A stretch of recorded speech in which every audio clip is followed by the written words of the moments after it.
I'm going to call the special regular session to order with roll call. Mayor Van Gordon. Here. Counselor Weber. Here. Counselor Mo. Here. Counselor Radley. Here. Counselor Quadros. Here. Counselor Buck.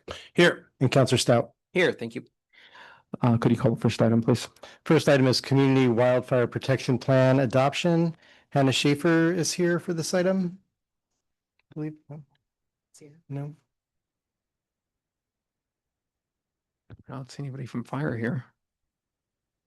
Well, we'll hold that item for a moment and we can go to the next one. Very good. Next item, please. The next item would be approval of the fiscal year 27 property liability and workers' comp insurance renewals. Jamie Aboa is here for this item.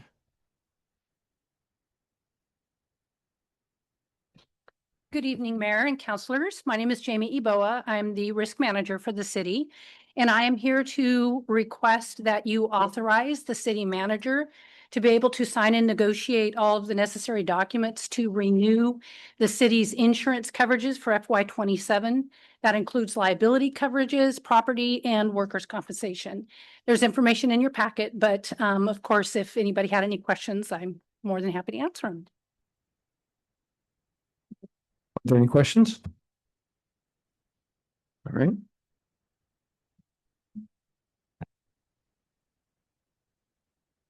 Wait a second, I'll make sure I'm on the right line here.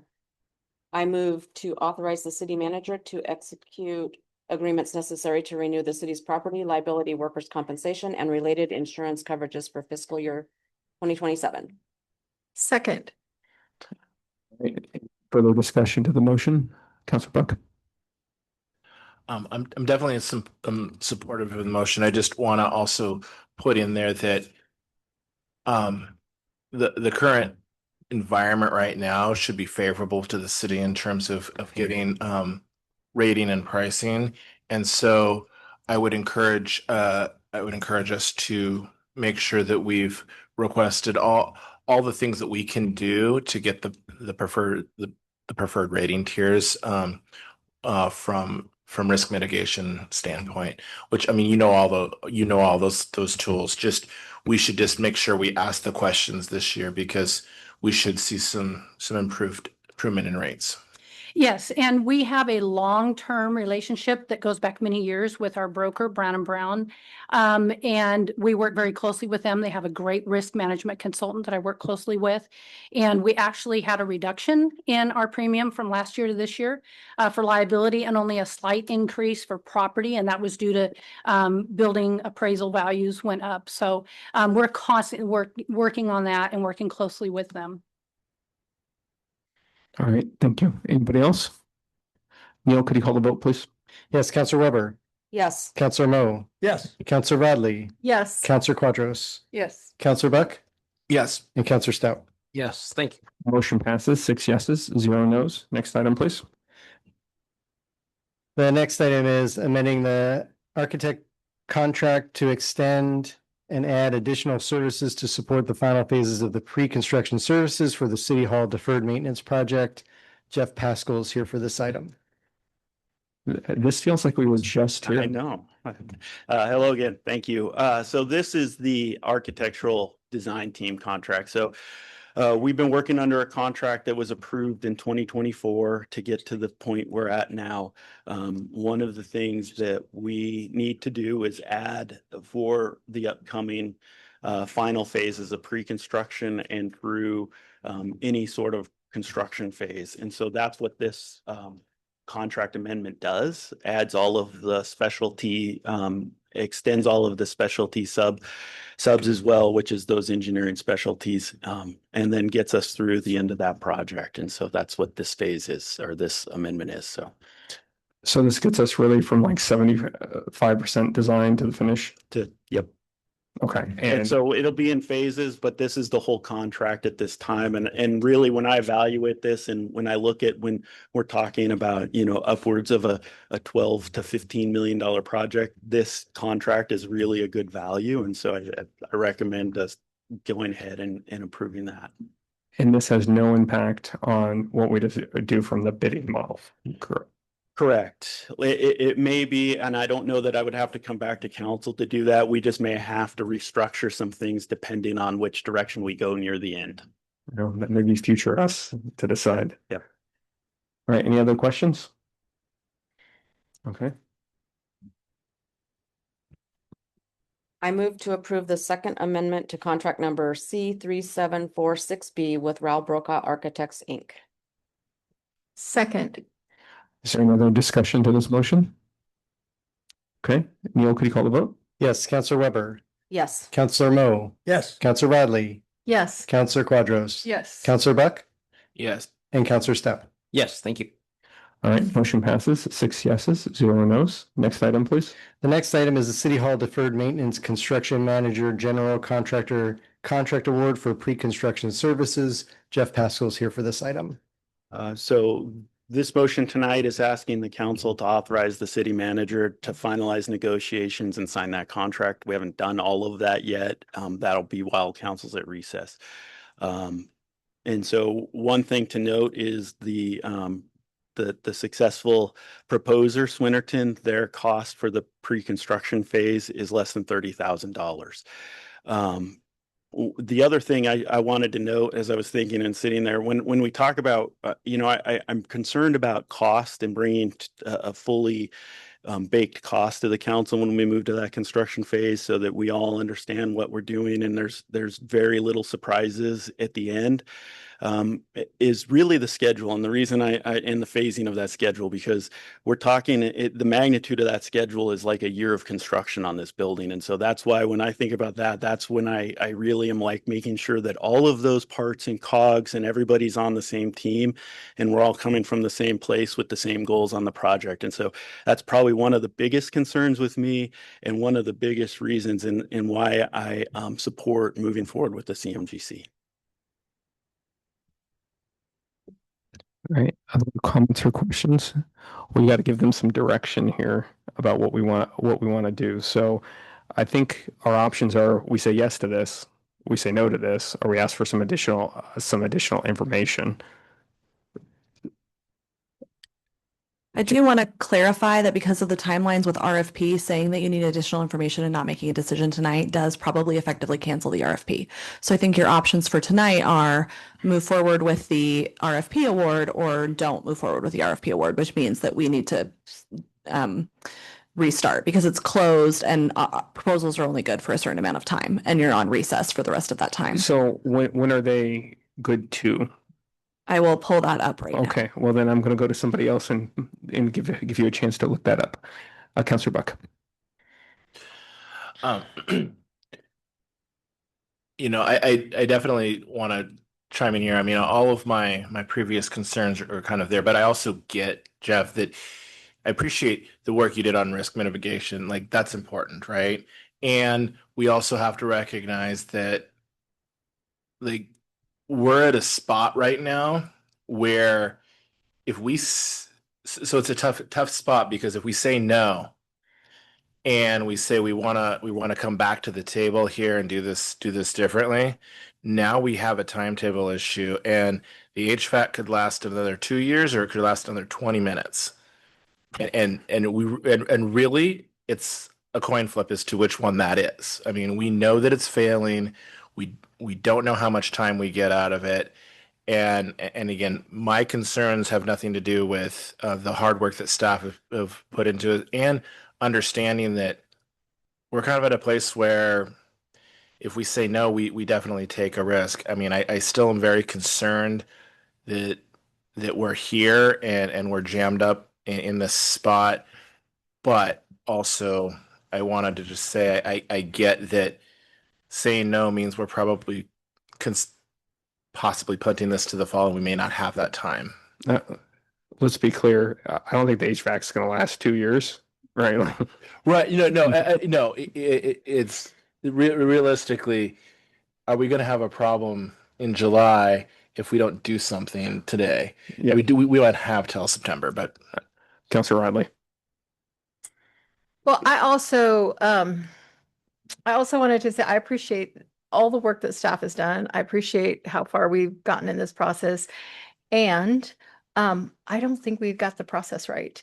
And I hear the risk. It also, we don't know how long the pre-design is going to take and all of that. So we're still running behind as we are with many maintenance issues in the city of Springfield for everyone to know, like we're way behind on all the things. So I hear that, and I also really appreciate all the work staff's done. I appreciate the clean process. I appreciate the attorney's perspectives, and I don't know that this is the right process for Springfield. What's over here? Okay. Christina, It is longer than standard. It's a firm offer for 180 days. However, the RFP as a body of what the proposal is on is done and the scoring has been done. So the council can request more information about the process to arrive at the selected firm, but the council's not part of the evaluation committee. And so if you were to say, we want more information about how you set the RFP up, that's really what then that is functionally as a direction to reissue the RFP differently. And so while the offer is good for 180 days, at this point procedurally, there's not a lot that we can do other than look at, did we follow the RFP? So if council's got concerns about if we followed the RFP as we set it out, then we can stop and look at that. Councilor Weber. Does asking for more information about the process include the ability to look at the scoring model and how that scoring was done?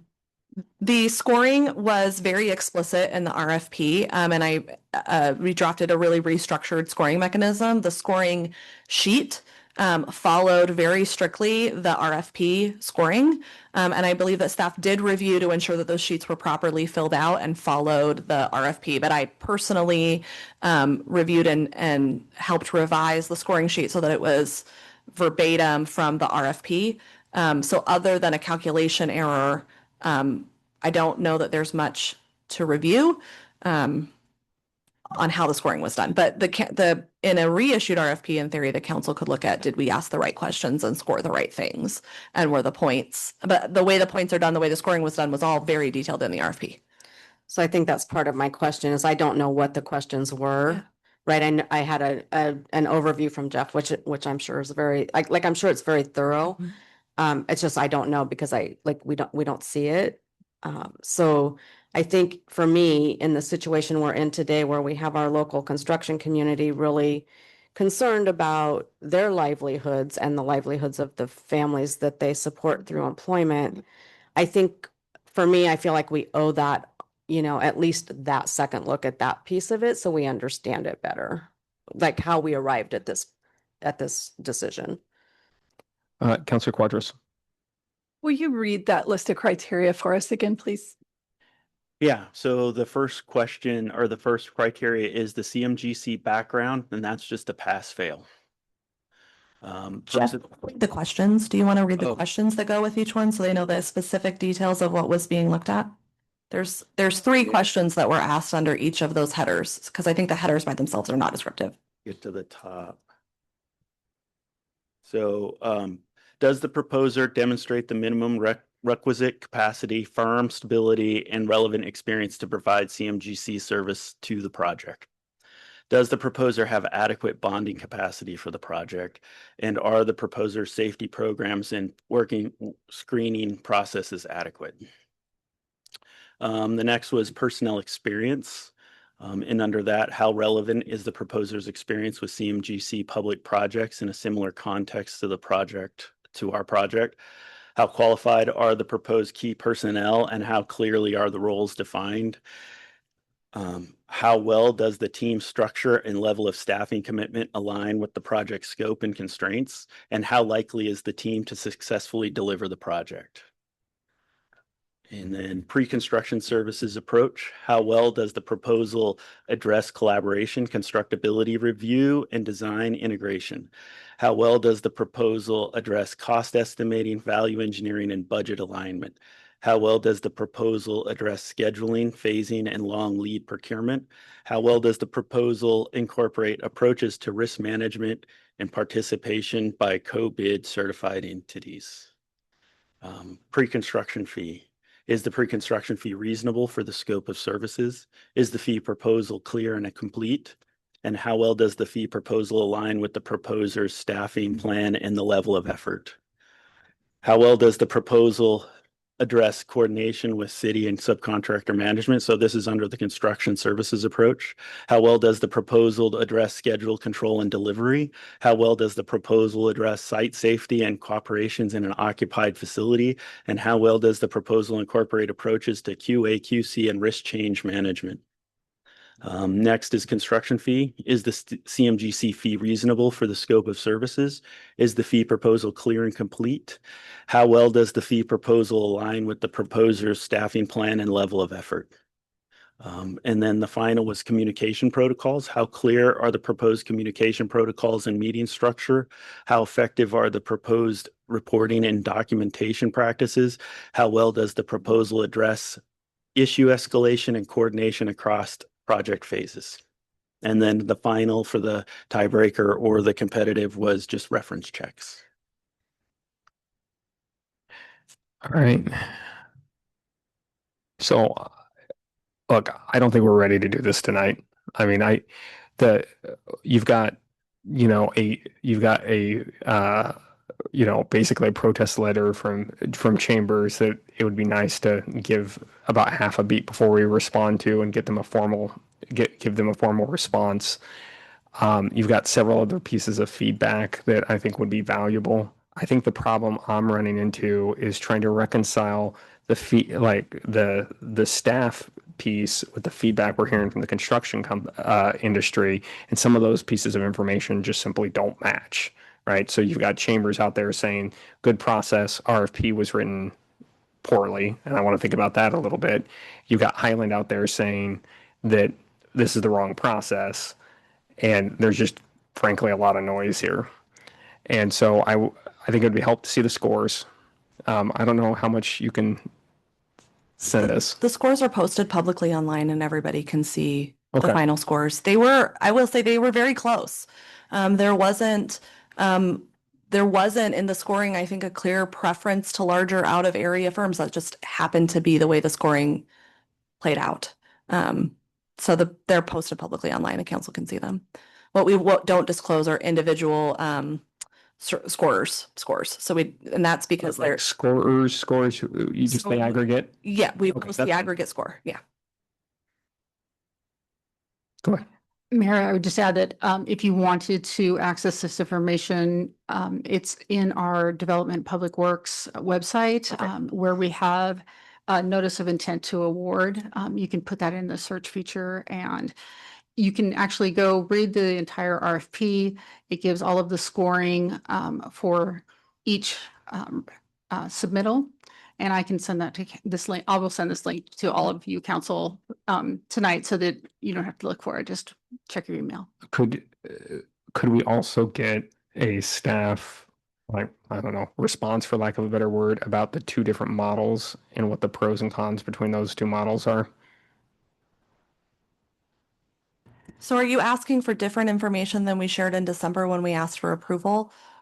December This week. was almost 6 months ago. Okay, we can So reshare that the- packet. The same information would be fine. I think the thing that, and I'm looking for everybody else to jump in here, the thing I want to think through is, do we have the right model? Because if I read the input that we're getting, I'm hearing three distinct things. One of them is, are we using the right model to get this thing done? The other one is this issue about local contracting and whether or not we sort of preference firms.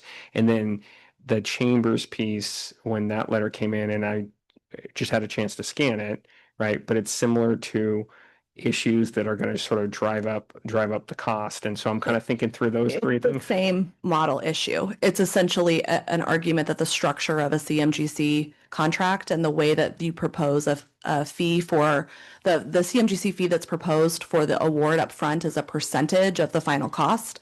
So the way that you get to that GMP is they have to propose what their upfront percentage cost is going to be. And then what we negotiate in the GMP is what all the cost features are. Then they apply their percent fee to that for their revenue. So that we're not surprised at the last minute negotiating that GMP now they want a 10% markup on cost. So they propose their markup. So the Chamber's argument is that structure under the CMGC method is inappropriate and likely to lead to cost savings.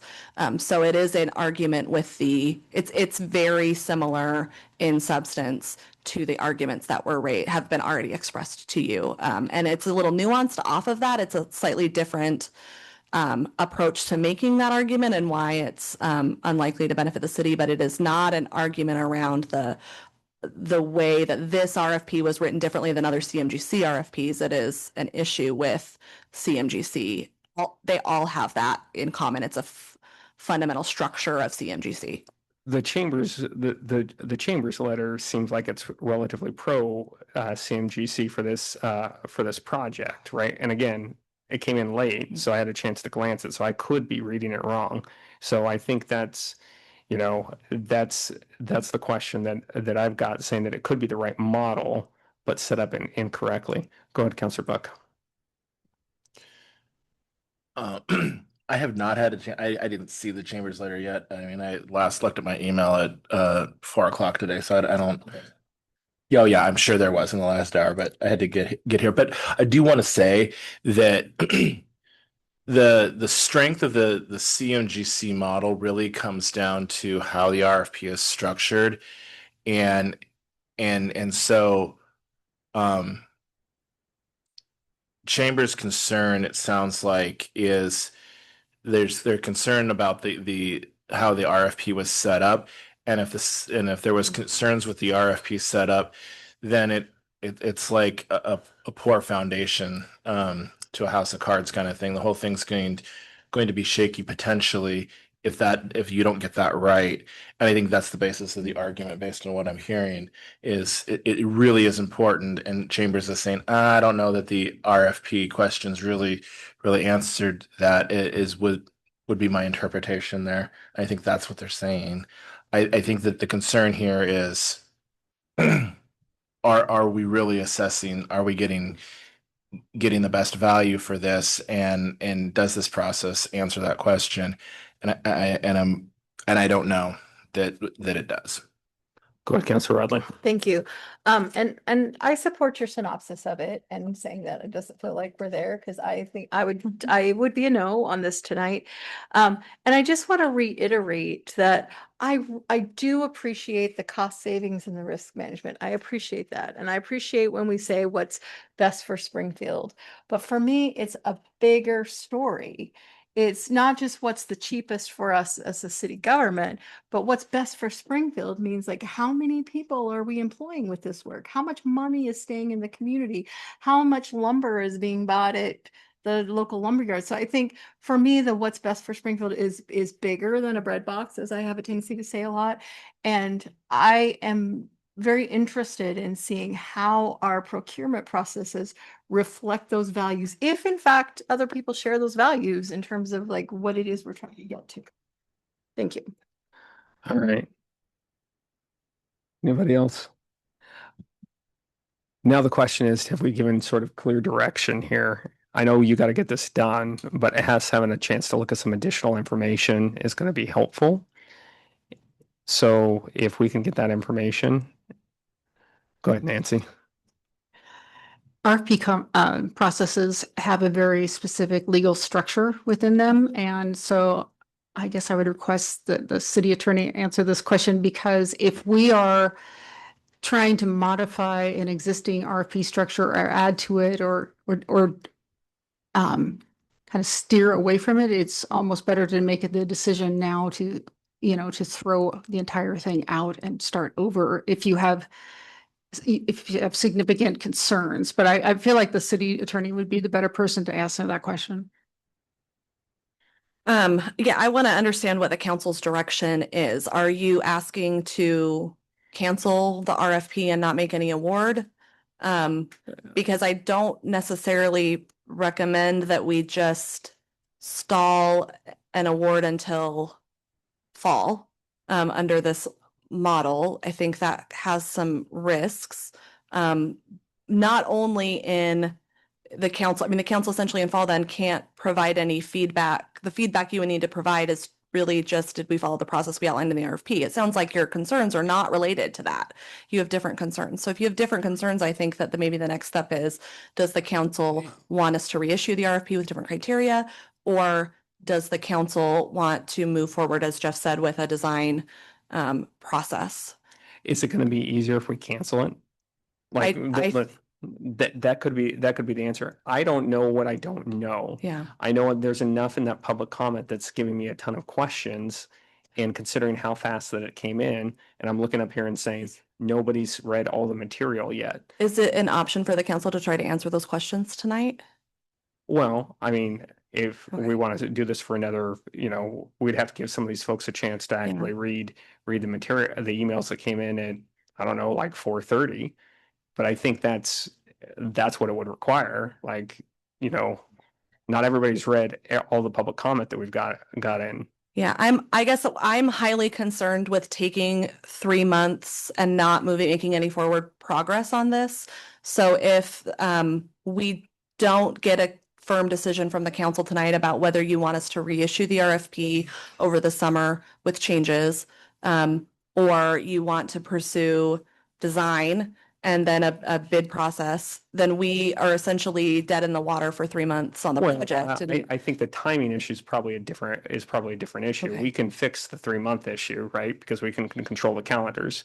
But I think the question for the council is, hey, is more information going to help, right? On how we process all the input we get from the community? Or are we just saying that this isn't it and we need to go back to square one? My sense of it is that if we read the I don't know what I don't know yet, and if I had a little bit of time with all the material, then I would be better set up to actually make a decision about whether or not I want to go forward here or not. Okay. Go ahead. Yeah, I think that I'm going to wrap this in as much sugar as I possibly can since there's 40 people watching. I think because of the way this has unfolded and all of that feedback, and then being here tonight, like I'm feeling like we're being pushed and pressured to do it. And like I'm prepared to make a motion to not authorize it if that means it's dead in the water. But I would like to give us, if you're willing to work with us. If you're not, then what we need to do is end whatever we've done so far and start over, then I'm prepared to do that because I'm feeling pushed. All right, Nancy. Yeah. Thank you, Mayor, Council. Complicated topic. I was trying to describe a legal process that's well known in the construction industry. But let's back up a minute, because I think one of the context is important here. This is a really complicated project. We know from other things that we've tried to do in this building that we don't know what we're going to see when we get in there. I personally think that it would be nice to have as much information as possible going into this project, sort of front load what the current concerns might be. It sounds like there is an opportunity to come back to this body once we've gleaned that information with the assistance of a contractor, and then making a different determination on how then to bid that out. So, we could still make some progress on scope, scale, complexity, and then issue bids in a different manner. We don't have to be committed to the full CMGC for the entire duration of the project. Maybe that's kind of splitting the baby a little bit. Go ahead, Councilor Buck. I think what I'm hearing is two kind of pieces here, right? And I don't think that there's necessarily a right or a wrong on any of them. And I get the complexity. I mean, I get the issue of the complexity of the job. And we've done work on the building. We've gotten feedback from those contractors who've kind of experienced what is it like tearing into the building. And so there is that side of it. And that's leading staff to say, this is the scope of this project is such that we want to make sure that we try to uncover as much of that stuff as we possibly can to protect, the city's interest, the staff who have to work in the building, all the things. It's there's a lot of moving pieces. And And I think that that's what council didn't understand they were voting on in December, because we didn't have this level of conversation. In December, it was presentation, sounds good, here we go. And I think that this is a function of council kind of starting to learn there's some complexities with this. But the other side of this is what Christina's saying is there's also a legal process that we've put in motion. We've said in December we're doing this. And so we kind of either have to go forward or we kind of have to back because there's some legalities here. So it's not as, so I don't know that there, so I'm wondering, is there room for something other than a let's cancel or let's go forward? Because I'm not sure I'm hearing there is. I think there's a few things we could do. I think that if the council approves the award, then that only takes us through pre-construction. So it's less than $30,000 for the services of a construction manager to tell us the best way to finish designing the project. And the council can look at it that way. We can also share the feedback around subcontracting. We did not include any pre-qualification requirements because we wanted to keep it open, but we can talk to Swinnerton about developing the guaranteed maximum price based on trying to get as much local participation as possible. I think that there's room to have that discussion as a negotiation. And because the council would be directing the city managers to negotiate on your behalf, I think we could have that discussion as a negotiation around how we're going to go about choosing those subcontractors. The arguments that are being raised, or the valid points, I think, for council are how do you know that the guaranteed maximum price is the best deal? And that's certainly what Chambers is saying, that you don't know based on what was in that proposal that the guaranteed maximum price is going to include all the costs, or that that's actually going to be the cheapest for the city. And I think that that is a valid point. We do not know based on a percentage alone that guaranteed maximum price is the best value. And that is one reason why we would come back to council definitely with enough time so that, and planning it out so that you're not, if you were to approve it, that you're not feeling like the timeline and the legal requirements back you into a corner. I understand that concern and that feeling. I wish that the RFP process was more flexible under state law.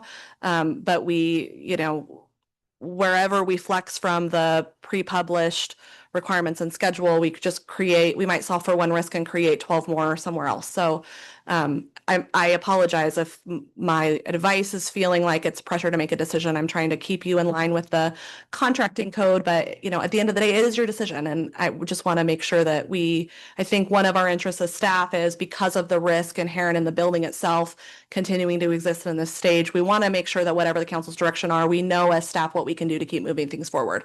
Another option could be to reapproach the RFP, but continue with design in the meantime. We're not getting the benefit of those construction manager services, but maybe there's an opportunity to add that in through another CMGC process later on.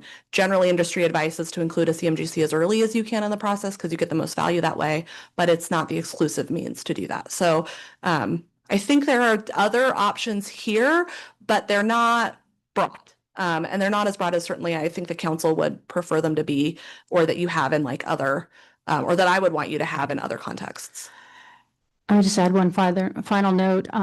I'm always loath for elected officials to feel pressured into making a decision, first of all. So apologies if that is the case.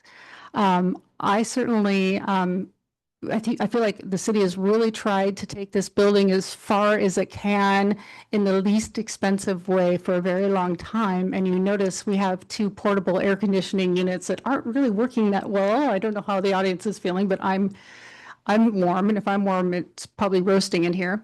So the building itself is conveying some urgency to this decision, and I'm really reluctant to postpone it any further because I'm really afraid that this whole thing is going to go down. Then I would have to close City Hall. It would be like the shelter in place time during the pandemic would be the equivalent of what we do. And I think I'm trying to get to this issue before it becomes really expensive. As somebody that just had to do this in my own home, cheaper before it becomes a problem. I just want to add to Counselor Buck's comments earlier. In December, we also did not have all of the feedback from the construction community, which gave us a lot of information that I know I didn't necessarily understand, and I've, taken that to heart. And one of those components included the fact that the construction industry right now is really slow, and they have crews and people sitting at home and families that they'd like to be supporting.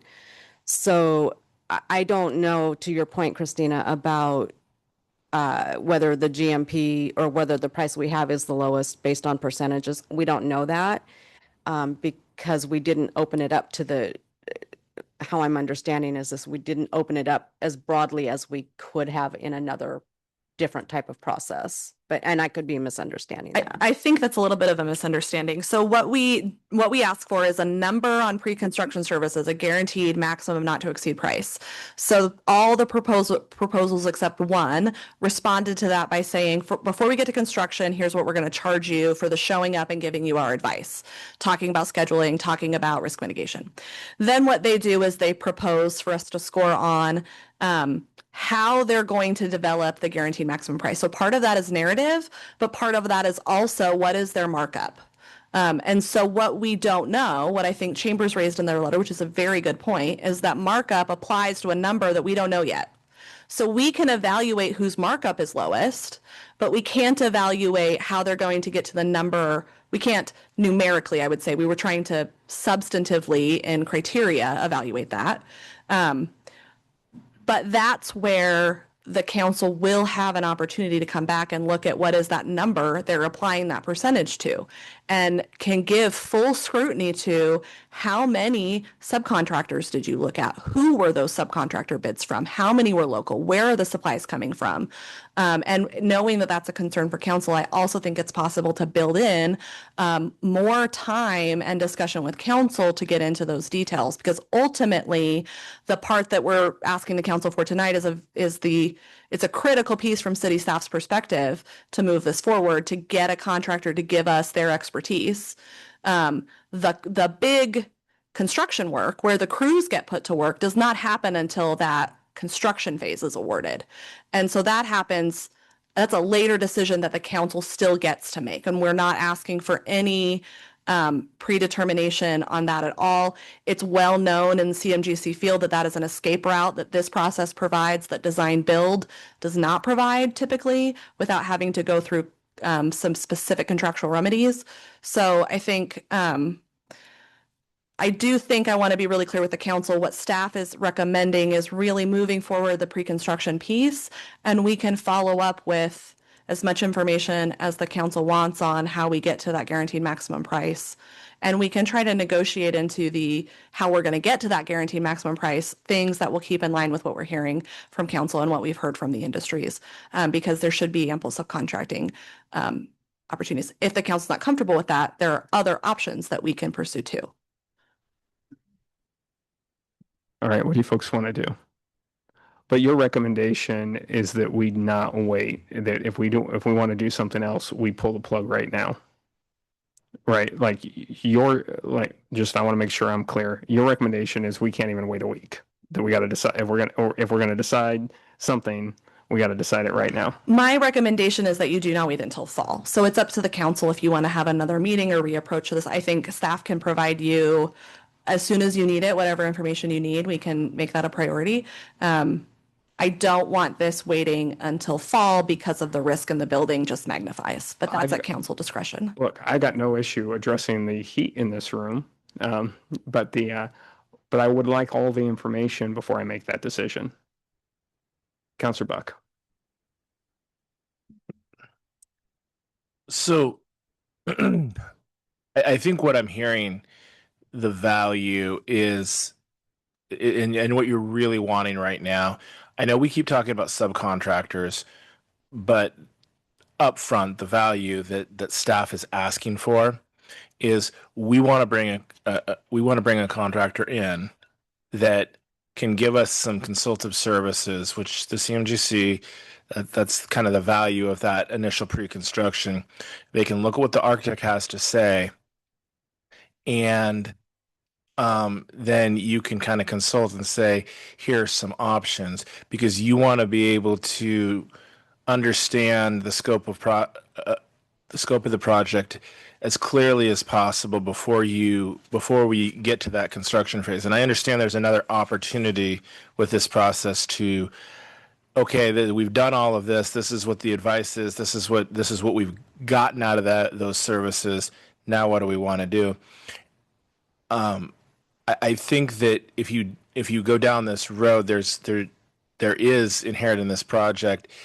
If you start doing those consultative services with the firm we selected, then I think it's going to be challenging to then switch streams, because they've consulted and they've kind of given you a maximum price on work that they've done. I wonder, is there an opportunity to get that same value if we were to back out of this process? If we were to back out of this process, and could we still get those consultative services? Could we still hire or go ask for bids to have those consultative services and do that work over the summer, and then take that feedback and then say, okay, what do we want to do with it? I mean, there may be a way to get the same result for staff without committing us to a process that will be hard to back out of later. So the city can hire a consultant. The way that CMGC is set up is that what the contractor gets out of that, they typically charge a lot less for those consultant services. I mean, significantly less for consultant services, for pre-construction services, because what they're doing in that investigation process is lowering their own risk for a CMGC eventual award. The guaranteed maximum price structure includes a different allocation of contingency risk to where normally in design bid build, there's a certain type of risk that the contractor takes on without all the information. But if that risk comes from the plans, we bear that entire risk.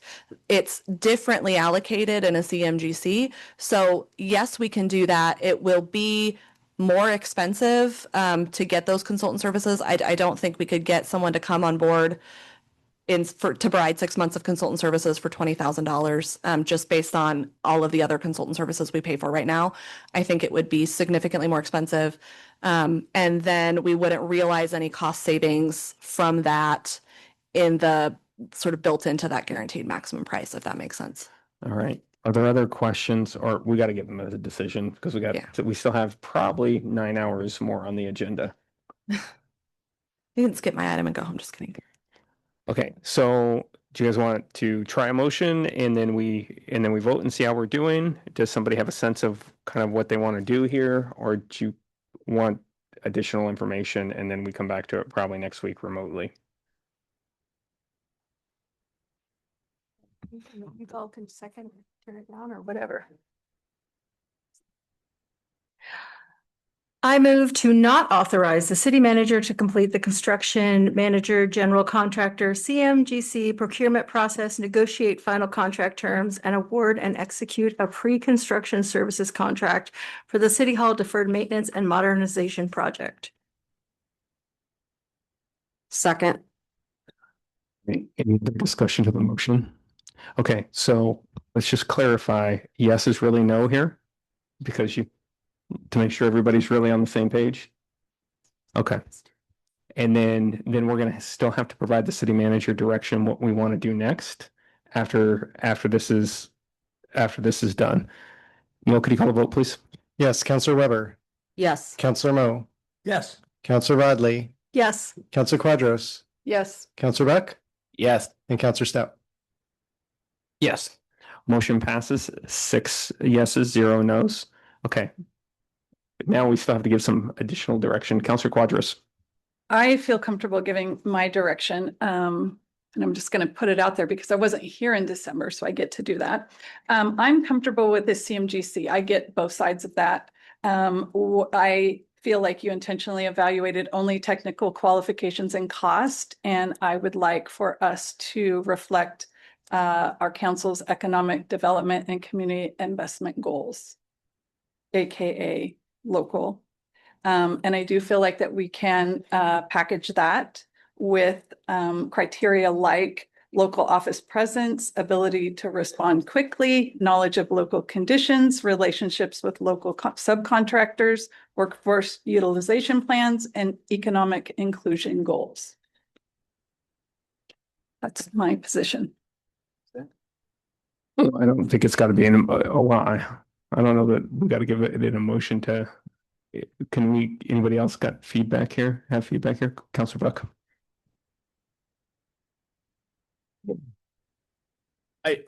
I think that I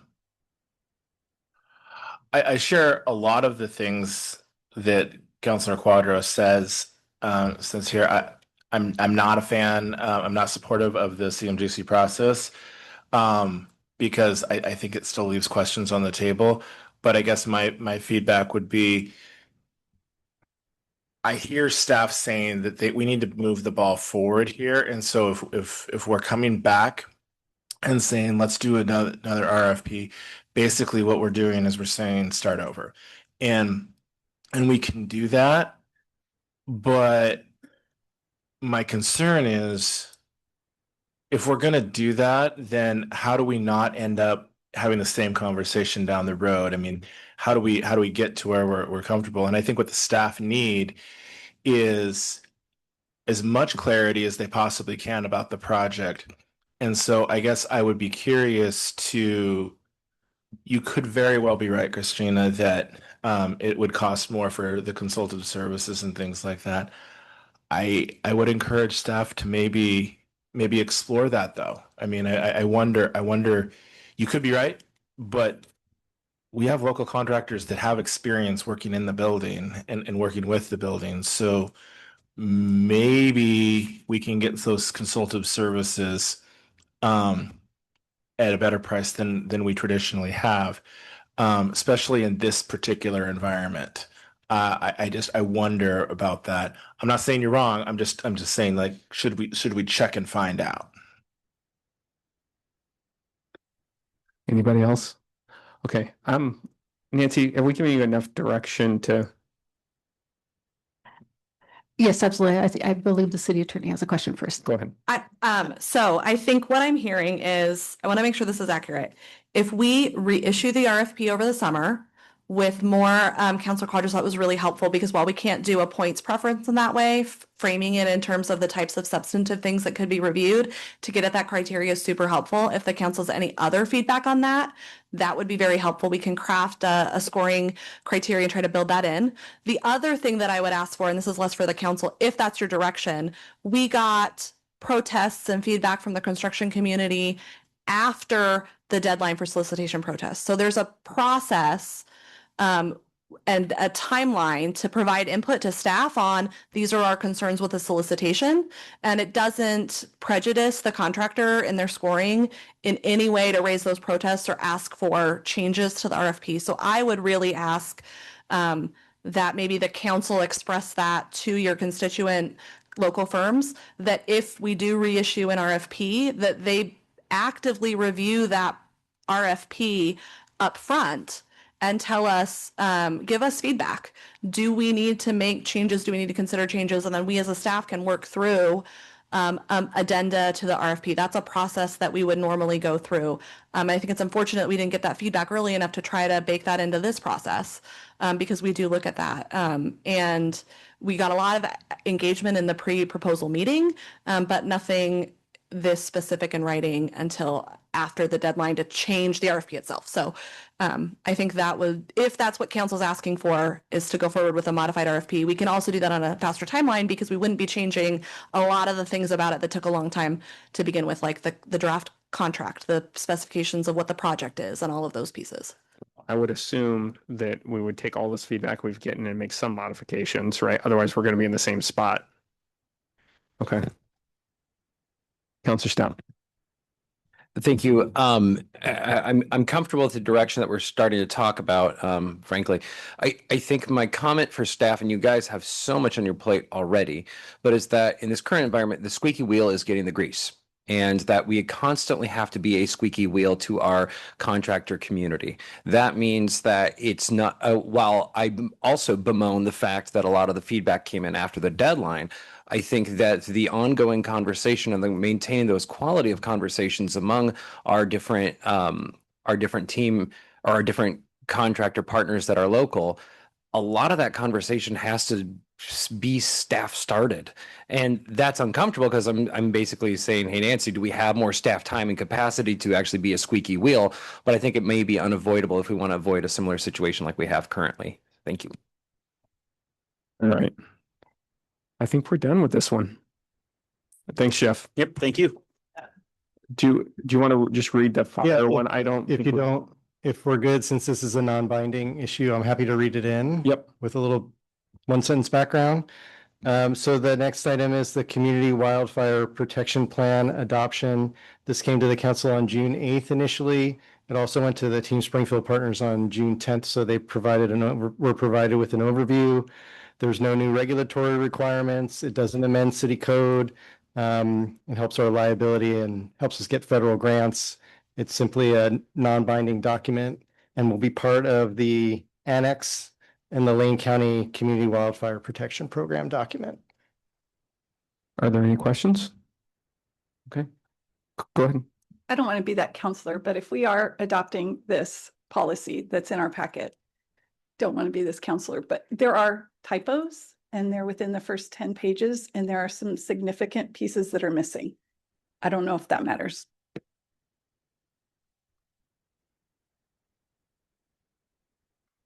Yeah, I think I would defer to the city attorney's office. This is the fire document.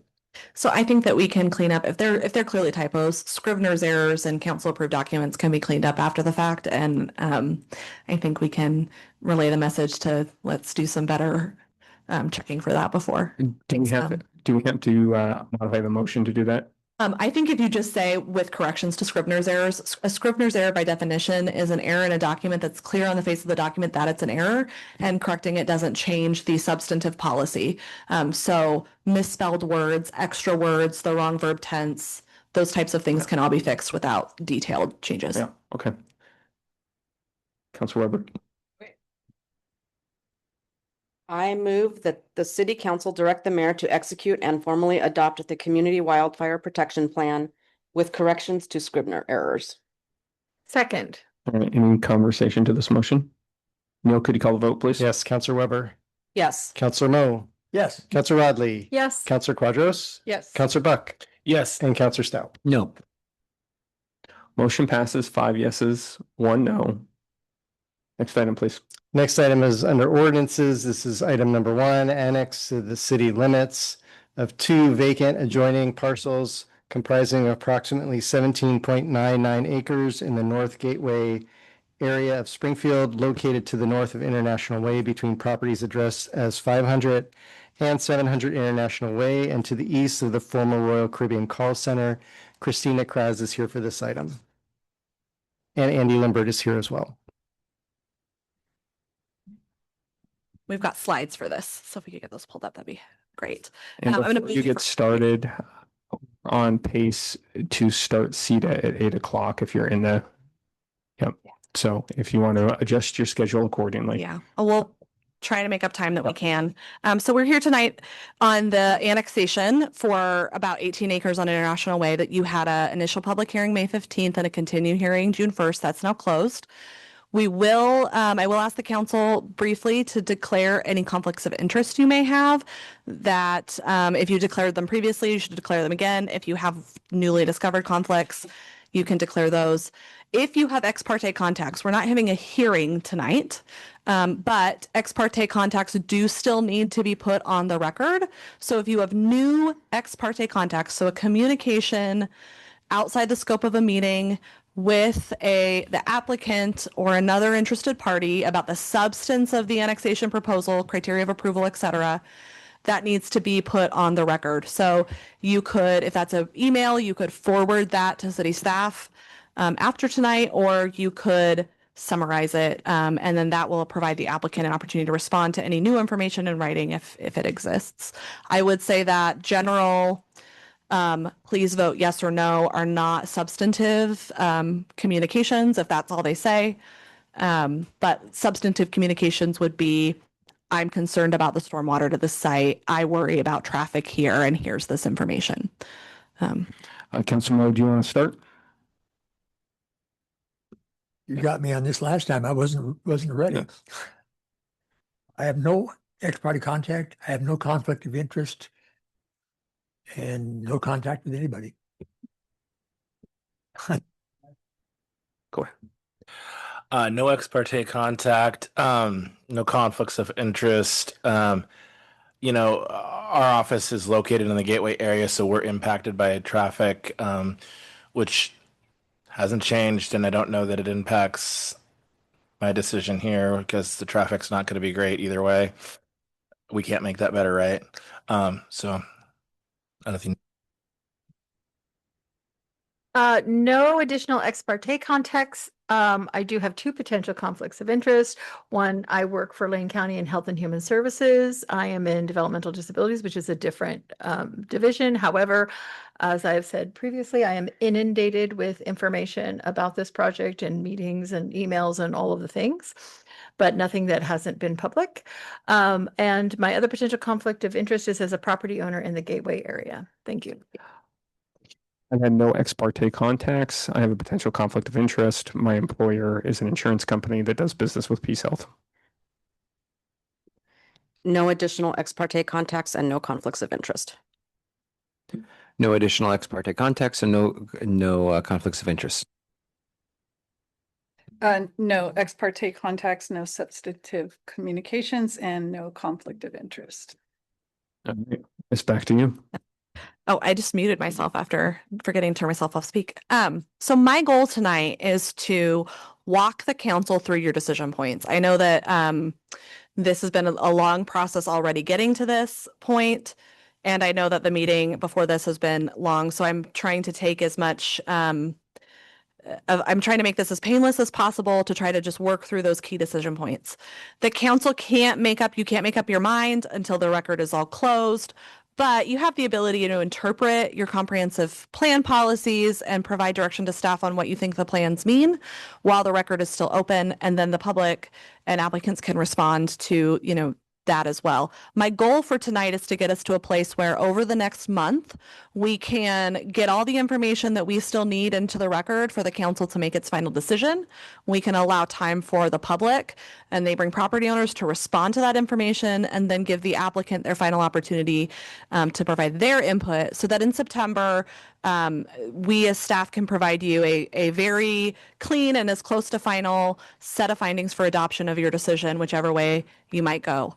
And I think taking that time over the summer to really get the record in good shape, to make sure that all the issues are responded to and findings will help with the council's final decision. I would anticipate, in these types of decisions, there's always a risk of appeal, no matter what decision the council makes. So my goal is to prepare the council with documenting your decision as completely as possible with the least procedural errors, so that there's no issues on appeal that we need to come back and redo process for process sake. If we get remanded from the court, it will be ideally because we got some facet of law wrong. The law is really not established in this area because this is such a unique set of legal and factual circumstances. And so I'm giving you my best advice, reading the case law and the statutes that I can, but I do acknowledge that there are different legal positions on some of these things. And if this is appealed, the Land Use Board of Appeals might ultimately disagree. My goal is to make sure that you're not getting a remand because we screwed up process or record or these things that are makes it come back to you to redo a step in the process. Any questions about where we're at or where I'll give the proposed recommendation for a schedule at the end of this, but. So, just correct me if I'm off, and kind of help me kind of focus here, Christina, a little bit. So obviously our part in this process, this isn't the beginning of the story, and it's probably not going to be the end of the story. Our role in this at this particular moment is we have to look at our comprehensive plan. We have to look at what our precedent is and what our code says, And we're just basically saying, or not basically, we are saying, yes, it meets criteria, or no, it doesn't. The question comes in, there's House Bill 2005, and there's some other things that make it a little unclear. Our job is to say, yes, we think this is in line, or no, it's not. There's been a lot of other things brought forward, which are very, very important, and also maybe outside the scope of what we're looking at. So that's our piece. I mean, and obviously it's always my preference, and I imagine other counselors as well, that the two parties here would be able to sort this out somehow. But that's not in our purview either. Our purview is, does it meet criteria, kind of yes or no, and knowing that we're not the beginning or the end of the story. Is that a fair assessment? I think that's really accurate. Yes, you have a limited look at this issue and criteria that you can apply. And then there are definitely very big community concerns involved in this that are outside the scope of this process. And certainly there's issues of coordinating between the developers as the county and Peace Health and the neighbors and their interests. And I would hope that those conversations would be happening and ongoing regardless of this process. There's also litigation that's involved. I think that a question that I've had from council previously is, do we need to wait till litigation's resolved to make an annexation decision, or what happens if the lawsuit by the neighboring property owners is successful and House Bill 2005 superseding goes away? I think that we are setting up the annexation decision that it won't, it's independent of whether House Bill 2005 continues to exist. If House Bill 2005 goes away, then the applicants would go through a plan amendment zone change process, and any annexation agreement or findings would apply in that process as well. And we've done that in other contexts. All right, let's Okay. keep going. So let's go to the next slide. There's been, as Councilor Buck pointed out, there's been a lot of discussion. Oh, sorry. Thanks, Andy. I can do it. I didn't even see that was there. Turn it on. Thanks. Oh, yeah, one. There we go. Okay. I know this is a lot of text, but I wanted to talk about House Bill 2005 because I think there was a lot of testimony on this. And I thought maybe the clearest way to talk you through is just to put the text of the law. It's now ORS 187A 386. Just put it on the screen and talk about how this applies and when. So it's essentially set up with these two key parts. One is, inside an urban growth boundary, a local government shall allow a crisis stabilization center. That's the part the county proposes to operate, and it's got a legal definition that ties into licensing requirements, and cannot require a plan amendment, zone change, or conditional use permit, which in Springfield we call discretionary use, on property for which the facility is sited if that property is owned by a public body. So the property is owned by Lane County, meets that definition, and adjacent to where a mental or psychiatric hospital licensed under the state licensing law is or will be located as established by a pending development application. So then matching to that on the other side is, we have to approve under those same terms a mental or psychiatric hospital. Can't require plan amendment, zone change, or conditional use permit.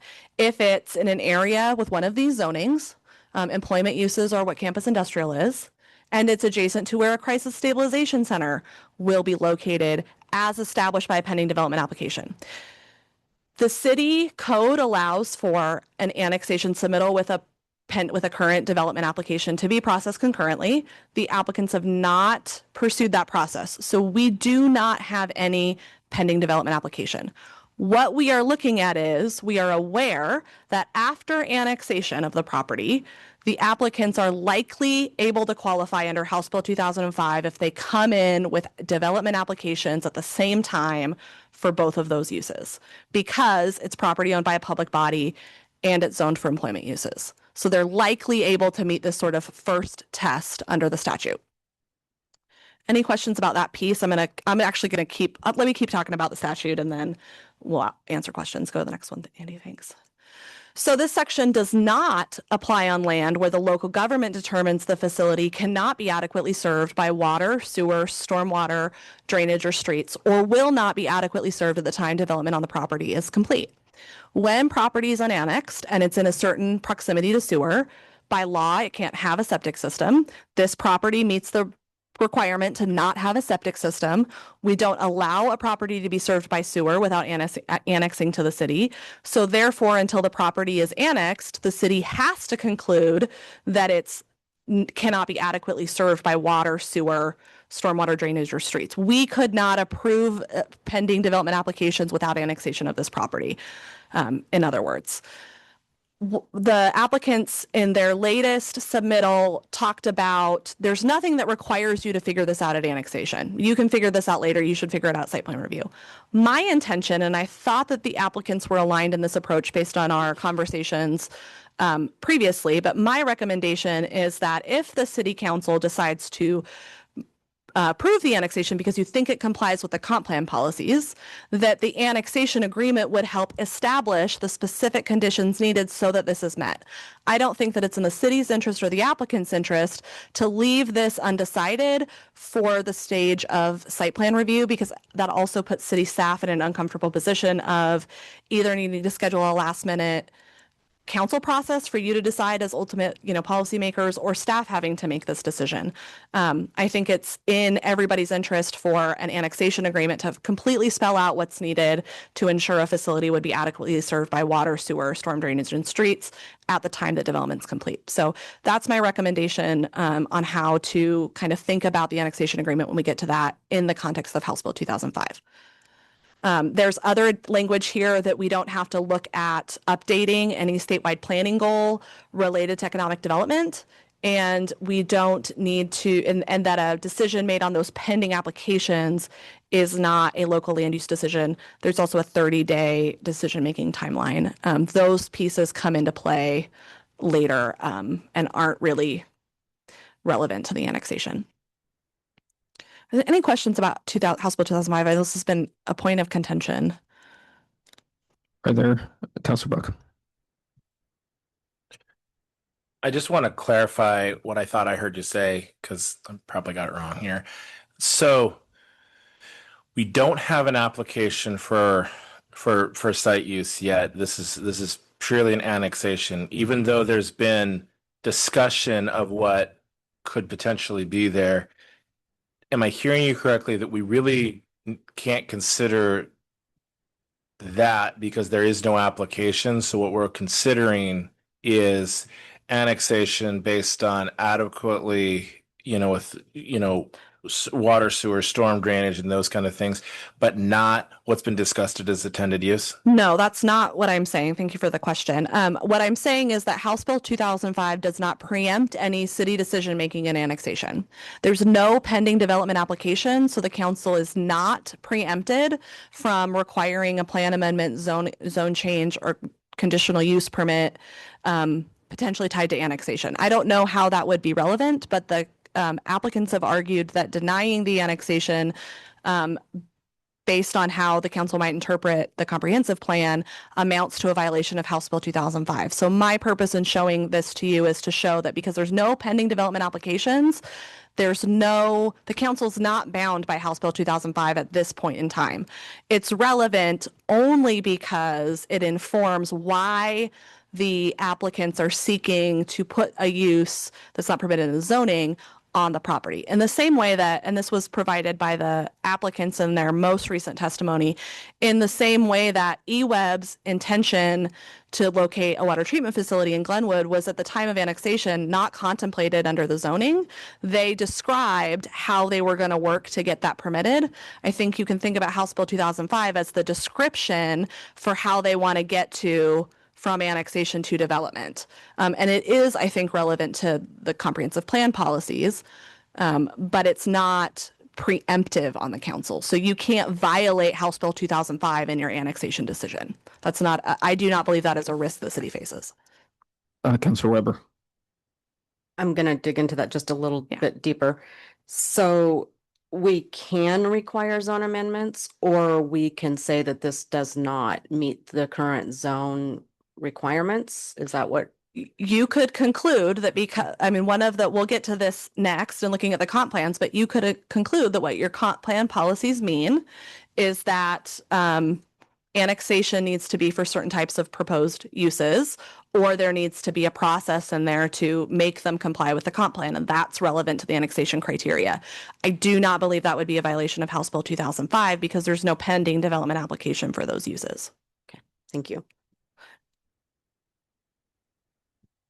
Other questions? Okay. So what would happen if we did that?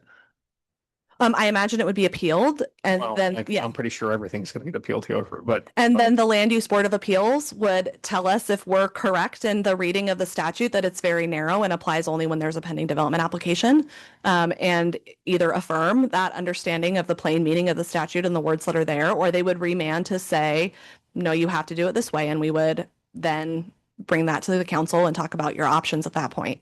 The other alternative is that the county and Peace Health could move forward with a plan amendment zone change application and show that those criteria of approval are met, which is what process they've gone through. Peace Health has gone through in another context on a different property, for example. It would be that same circumstance. okay. Other questions? All right, let's keep going. Okay. So the first, this gets into the criteria. So, I'm just showing them all here. We're going to get into more detail. So we're skipping over A because there's no doubt this is contiguous to city limits. That's a prerequisite to prevent sort of leapfrogging annexations. That one's met. Criterion B requires that the proposed annexation is consistent with the applicable policies in the Springfield Comprehensive Plan. And for the purpose of this application, I think those relevant parts are the urbanization element. That's the part that talks about how do we convert land from inside the urban growth boundary, but not annexed, rural land, really, and for all purposes, to land that can have urban development. The land use element that talks about how do we designate properties and what are those designations for. The economic element, which talks about how do we provide employment opportunities in the city. And then the 2035 transportation system plan. Those are all parts of the Springfield Comprehensive Plan. The Metro Plan has a number of elements that we have not adopted city-specific plans. I think the one relevant to this proposal that's in contention potentially is a public facilities and services plan. And then this property is subject to the Gateway Refinement Plan. The Gateway Refinement Plan has specific plan designations that update the land use element, and those are shown on the board. As you can see, that's where the campus industrial designation comes from, along with the zoning. So you go to the next slide. I just wanted to give that high level framework of what we're talking about. So the first policy is Urbanization Policy UG1. And this one talks about urbanizable lands, so that means lands that's not yet annexed, within the 2030 UGB shall be converted to urban uses as shown in the Springfield Comprehensive Plan map and as more particularly described in neighborhood refinement plans, other applicable area-specific plans, and the policies of this plan. And there are some related policies that I don't have on slides, that annexation shall continue to be a prerequisite for urban development and delivery of city services in accordance with the Springfield Comprehensive Plan and Springfield Development Code. And for the purposes of land use planning and annexation approval, it defines key urban facilities and services. And those are detailed in staff report. So the key place here, I think, for council's feedback is how you see this, what do you think this policy means in the context of a proposal for annexation where the applicant intends to leapfrog over the development code restrictions and get into the specifics and get into a use that's not allowed under the development code. So one way to read this is that urbanizable lands shall be converted to urban uses. It's around, what does this phrase mean? Converted to urban uses as shown in the Springfield Comprehensive Plan map. One interpretation of that is that the proposed uses at an annexation must comply with the Springfield Comprehensive Plan map. And so we would have to show that that criteria is met or include a requirement in the annexation agreement that shows it's feasibly plausible, like a condition of approval to get there. So that could be plan amendment zone change in another context, for example. And then as more particularly described in neighborhood refinement plans, that would pull in potentially Gateway Refinement Plan and the uses that are described in that plan. The other way that the council could interpret this is just more broadly that urbanizable lands will generally be converted to any urban use that might be described in the Springfield Comprehensive Plan map, not specific not property specific urban uses. So I think there's some discretion here for the city council to provide input. I think this is a unique circumstance. I don't think that creates a lot of risk related to run of the mill annexations either way, because most people when they annex don't have the benefit of the supersiding bill, and they know that they either need to annex for a use that's in the comprehensive plan, or they need to go through plan amendment zone change. And we've had many property owners do that in the last 5 years or so. I could provide examples if the council's interested. So that's, I think, a fundamental question is what do you think this policy means in the context of how you want to manage your comprehensive plan? And if you don't know, what information could we provide you or analysis could we put out for you that would help you answer that question? Just to jump in here. Have we discussed this in previous annexations?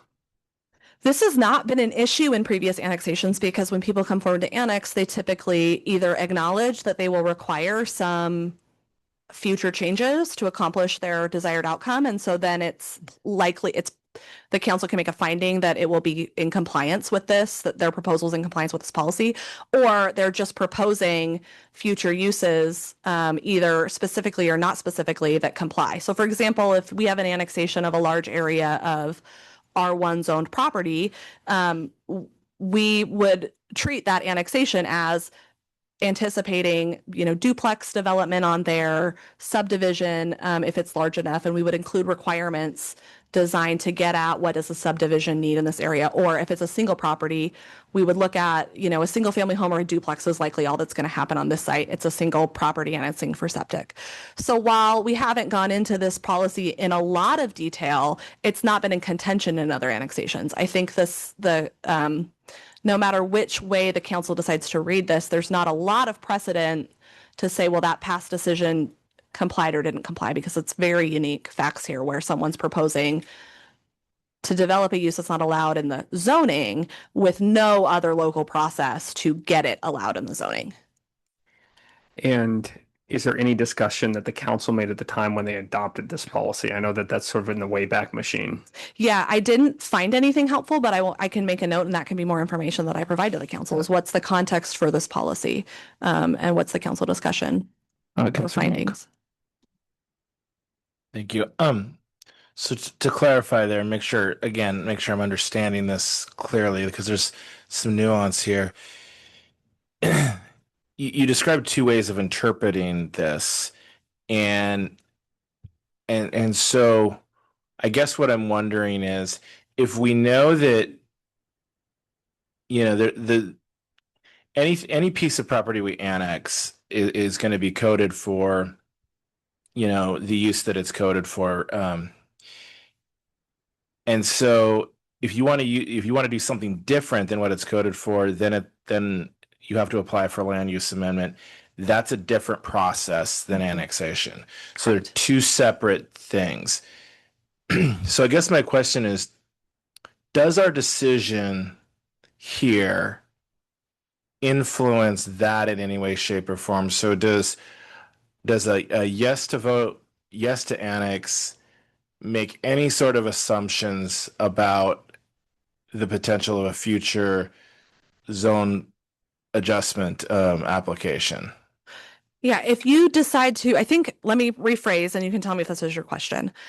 If you decide to approve with a requirement to do a plan amendment zone change as part of an annexation agreement, for example, does the fact that the council approved the annexation contingent on a plan amendment zone change bind the council to approve that plan amendment zone change? I think the answer to that is no. You would be bound to make the same, factual determinations if the same information is put forward. So if there's a question about what's the proposed traffic impact and there's exactly the same facts in front of you, it would be hard to reach a different factual conclusion. I don't know that would ever happen, that you would have exactly the same facts on a key issue. But each application would be subject to its own criteria of approval with its own findings and process. And it doesn't bind the city to pre-decide that outcome at the stage that you're making a decision here. I think it's okay to say we would need to make a separate decision under those criteria over there. And you would then look at those criteria. What the council typically cannot do is change how you interpret your comprehensive plan from one process to another unless you give notice of your intent to change your interpretation and allow people to respond to that changed interpretation. And certainly as staff, we wouldn't propose that you change and do a 180 in how you're viewing any of the comp plan policies. Okay. Other questions? Maybe we come back to this one. Yep. There's going to be a lot of discussion This is on the this big one. Yep. I'm gonna go to the next one. And the next one I think is in a similar vein. It's also an urbanization policy. So this is unincorporated land within the Springfield UGB may be developed with permitted uses at maximum density only upon annexation to the city when it's found that key urban facilities and services can be provided to the area to be annexed in an orderly and efficient manner. And then I'm gonna just talk about that. That's a very similar question, I think, to that first one. Is the policy, the question for council, I think, is the policy saying urban unincorporated land within Springfield UGB may be developed with permitted uses at maximum density only upon this condition? And does that mean permitted uses as what the city has defined as permitted uses, or does that mean permitted uses as any use that might be allowed under law, which would include supersiding uses, or other uses where the state has come in and said you have to allow this? So I think that's a question that I think has more potential to impact city annexations in the future if somebody does have a supersiding bill where maybe the density allowed under the state statute is greater or different than what's allowed in the development code at that time. We're trying to stay on top of codifying these state mandates, but they come very fast and we're not always ahead of it. So that's a question I think that could maybe have, it's slightly nuanced, it could maybe have a little more impact later. Can you give us the two options again? So Yeah. one, just go through them one more time. I think there's two ways to read this. I think there's permitted uses could be a reference to the uses the city has permitted. So you could say that's uses just generally as described in the comp plan for each land use designation, or it could be permitted uses in the development code. Or you could look at this as, oh, we're just talking about uses that may be permitted under any source of law. So if the state has said you have to allow these things, that's encompassed in this policy. All right. Anybody want to jump in here? We noticed that this was going to progressively get harder. Yeah. I think the hardest part is first, honestly. yeah. Go ahead, Councilor Stout. But that might just be my take. Is policy UG 30 where I'm trying to ask, where would we as council have a provision to like ask for a good neighbor agreement? That is later on in, I think that if you decide that that's in the implementation of this policy. This policy also leads to some of the criteria of approval around orderly and efficient manner of providing public service. My recommendation is based on some unique concerns that's expressed with this facility, general best practices for this type of facility, and concerns and public comments that a good neighbor agreement can be a very helpful way to ensure that police services are provided in an orderly and efficient manner. So that gets to after the council's decided if you think that the comp plan policies are met, then what are the orderly, efficient, and timely delivery of services? And then a good neighbor agreement can help there. That's a good question. All right, other folks. My initial read on this would be that it would be under any source of law. I don't know that it would make any reasonable sense that we would have a policy that explicitly would ignore what the state law requires of us. But that's just my interpretation. Does anybody? Okay. That's helpful. Thank you. Okay, we're going to start working through. Yeah, and then the second part of this is talking about what does it mean to provide them in an orderly, efficient, and timely manner, which is a question that's come up. This is going to relate more to that next criteria, but I just want to put a pin in your mind that we're talking about what timing and location means. Our comp plan policy ties that back to our public facility plans, our TSP, and our public facility and services plans. So the council's basically already decided what the timely, orderly, and efficient provision of public facility and services are for those systems that are in those plans. And so you can rely on those policies and plans for those types of services. We don't have one plan that covers everything that's in that list of key urban facilities and services. Local streets is a big issue that's been talked about that's not extensively detailed in the TSP. But for those things that are there, our comp plan says you look to those sources. And then the other thing that I want to point out is that the plan policy talks about a logical time to deliver the services has been determined based on demonstrated and need and budgetary priorities. So the city is not required. Timely does not mean it's there on day of opening. That's been raised as one potential definition of what timely means. It can be at a time in the future if that's our budgetary issue or budgetary need. There's some additional policies around what does the development look like. And I think this would be helpful to know just the council's take on whether you think that this needs to be more, whether you think that the proposal for annexation would meet these policies, or whether you think there's some other provision of the public facilities and services for this annexed property to better meet these. These are around connection to the river and highlighting, that area in particular's connection to the Mackenzie River. There's setbacks that already apply in that area, but transportation connectivity up and through that area is also important. So would policy UG 40 be the requirement that they work with LTD to move the bus stop so that it's within I'm going to use reasonable. I don't know, like close to the site. Yeah, that would be one source of that. There's also more detailed policies in the refinement plan that we'll get to on that point.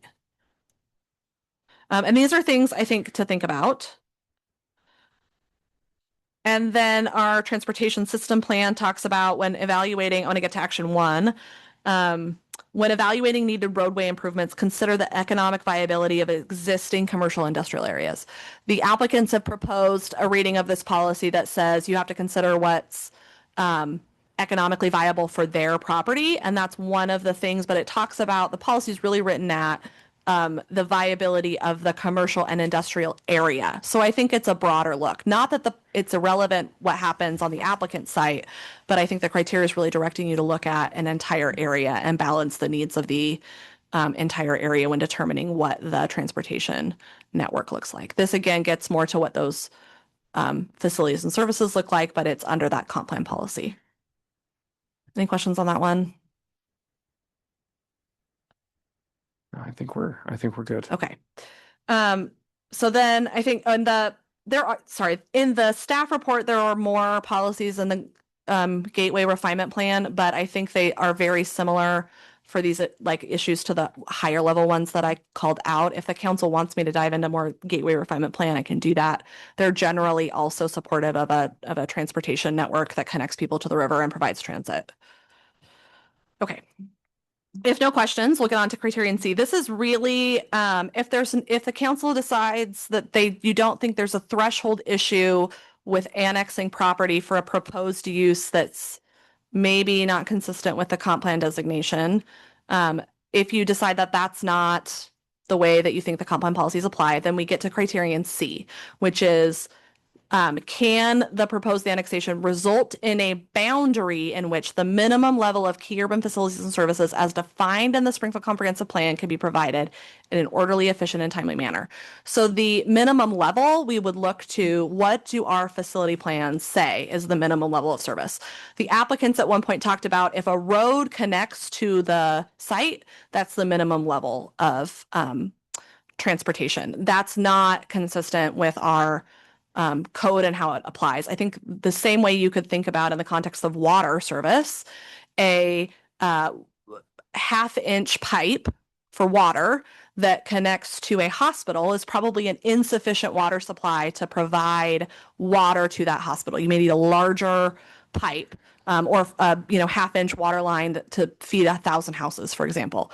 So minimum level is not just does it abut the property. It's within the entire annexation area after this comes in is a minimum level as defined in our plans available. For transportation, we provide metrics. Level of service D is the minimum accepted level of transportation service. And then we have narrative policies around a local street network. The key urban facilities and services are defined in urbanization policy UG1. I don't think there's any disagreement over what those are. And then an orderly, efficient, and timely manner. That's what I talked about in that prior slide. Are there questions on what this criteria is or what you're thinking about and looking at? Questions? I think we're gonna have questions when you get to the street map. Sure. but- Yes. Great.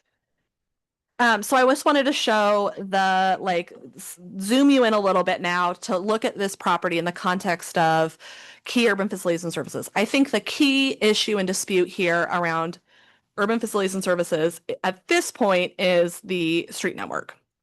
So I wanted to just sort of show you what the streets look like there today. And the Gateway Refinement Plan has really been the vehicle through which a lot of this work on connectivity has happened. The Gateway Refinement Plan dates back to the late 1980s, and this area was envisioned as campus industrial even before that, but it really solidified the vision in that Gateway Refinement Plan. And then when the hospital decided to locate where they did, there was a whole series of amendments circa 2005 to further update and refine those aspects of the refinement plan. So that's just trying to set the stage. I wanted to go into, so this is one of those sources of information on what are key urban facilities and services. For transportation, the Springfield Transportation System Plan shows a number of projects in this area. These are collectors and pedestrian bike facilities. The Springfield TSP does not show local connections. So this is a overview of the plan map showing you that one of the most important projects that will affect this site is the city has planned for Maple Island Road to be a collector running through the project area. You can see on the screen that where there's like almost checkerboard looking property, the gray square that kind of comes up from where R3 is, that's the FedEx location. It is annexed. That's why it's shown gray. So the annexation site that's proposed is the area to the north and to the east of that. So R1, I wanted to point out that, and I don't think that there's any disagreement to this being a planned project, but R1 is planned to be a collector. It's a construction project planned in the TSP to be provided there. So any annexation should include Maple Island Road as part of the essential urban facilities and services. What is, again, not shown on the map are the local streets. So this is where I think there's the most contention. I've highlighted in this diagram, in green is Maple Island Road. That is the alignment that the county, the applicant has proposed, and I believe it matches with what the city's expectation is in prior negotiations and agreements over the years. The area that's in different crosshatch on this is what the county and Peace Health have proposed to dedicate. The diagonal sort of slanting toward the east is what they've proposed to dedicate but not construct, and slanting up toward the west is what they've proposed to construct. The area in blue is what was contemplated in the 1998 agreement and then recorded on the plat, but marked deleted in the 2005 agreement. There's no information that I can find on whether the intent of that 2005 agreement was to remove that requirement for dedication altogether, or to remove the requirement of who would pay for that dedication. There's no reference to the fact that it was already platted, that the dedication was already included as binding conditions of approval in prior land use decisions. And the agreement was negotiated pretty quickly and never came back to the city council for further review. So there's really no public record on what anybody intended in 2005. I think the fact that something's just said deleted, it doesn't say no longer in effect, has been satisfied. It's really not helpful in terms of what the intent was. Clearly, the city can't bind any, it's titled as an improvement agreement, and improvement agreements are intended to say who has to build what. And so I would say the only thing that I can certainly, I think, recommend from that is that the city removed any obligation on the property owner's part to pay for that, sort of independent to whatever other development would occur. Is it just the unhashed light blue, or is it all the light blue? It's it removed all reference to what's in light blue, was deleted. So the difference, I think, is that Peace Health / Lane County is proposing the kind of L-shaped, right? Yes. And to pay for the southern portion of it. Yes. And then the 1998 agreement had effectively the road being the light blue area. The 1998 agreement had the entire light blue area. The 2005 agreement contemplated none of the light blue area. So the 2005 agreement assumed all access would potentially come off the orange, which is highlighted there. So I think that's another thing that's different is that if what we're saying is we're going to rely on that 2005 agreement, that set the parties' understanding. The parties' understandings were that all the access would come off the orange area, and that's not what is being proposed either. So it's a little bit unhelpful to all of us, I think. Then real quick, the red area is the area that was contemplated would be dedicated for a future connection to a roadway that might be located on the Royal Caribbean site based on the road dedication, but it was never actually required as part of that process. And because that agreement was unrecorded, I'm not sure whether we could enforce that requirement against FedEx today, but it does provide an agreement to provide part of that FedEx property. I'd have to do more research into the property exchanges and what they had notice of in order to know if the city could hold them to that requirement to dedicate that bottom part of that red sliver.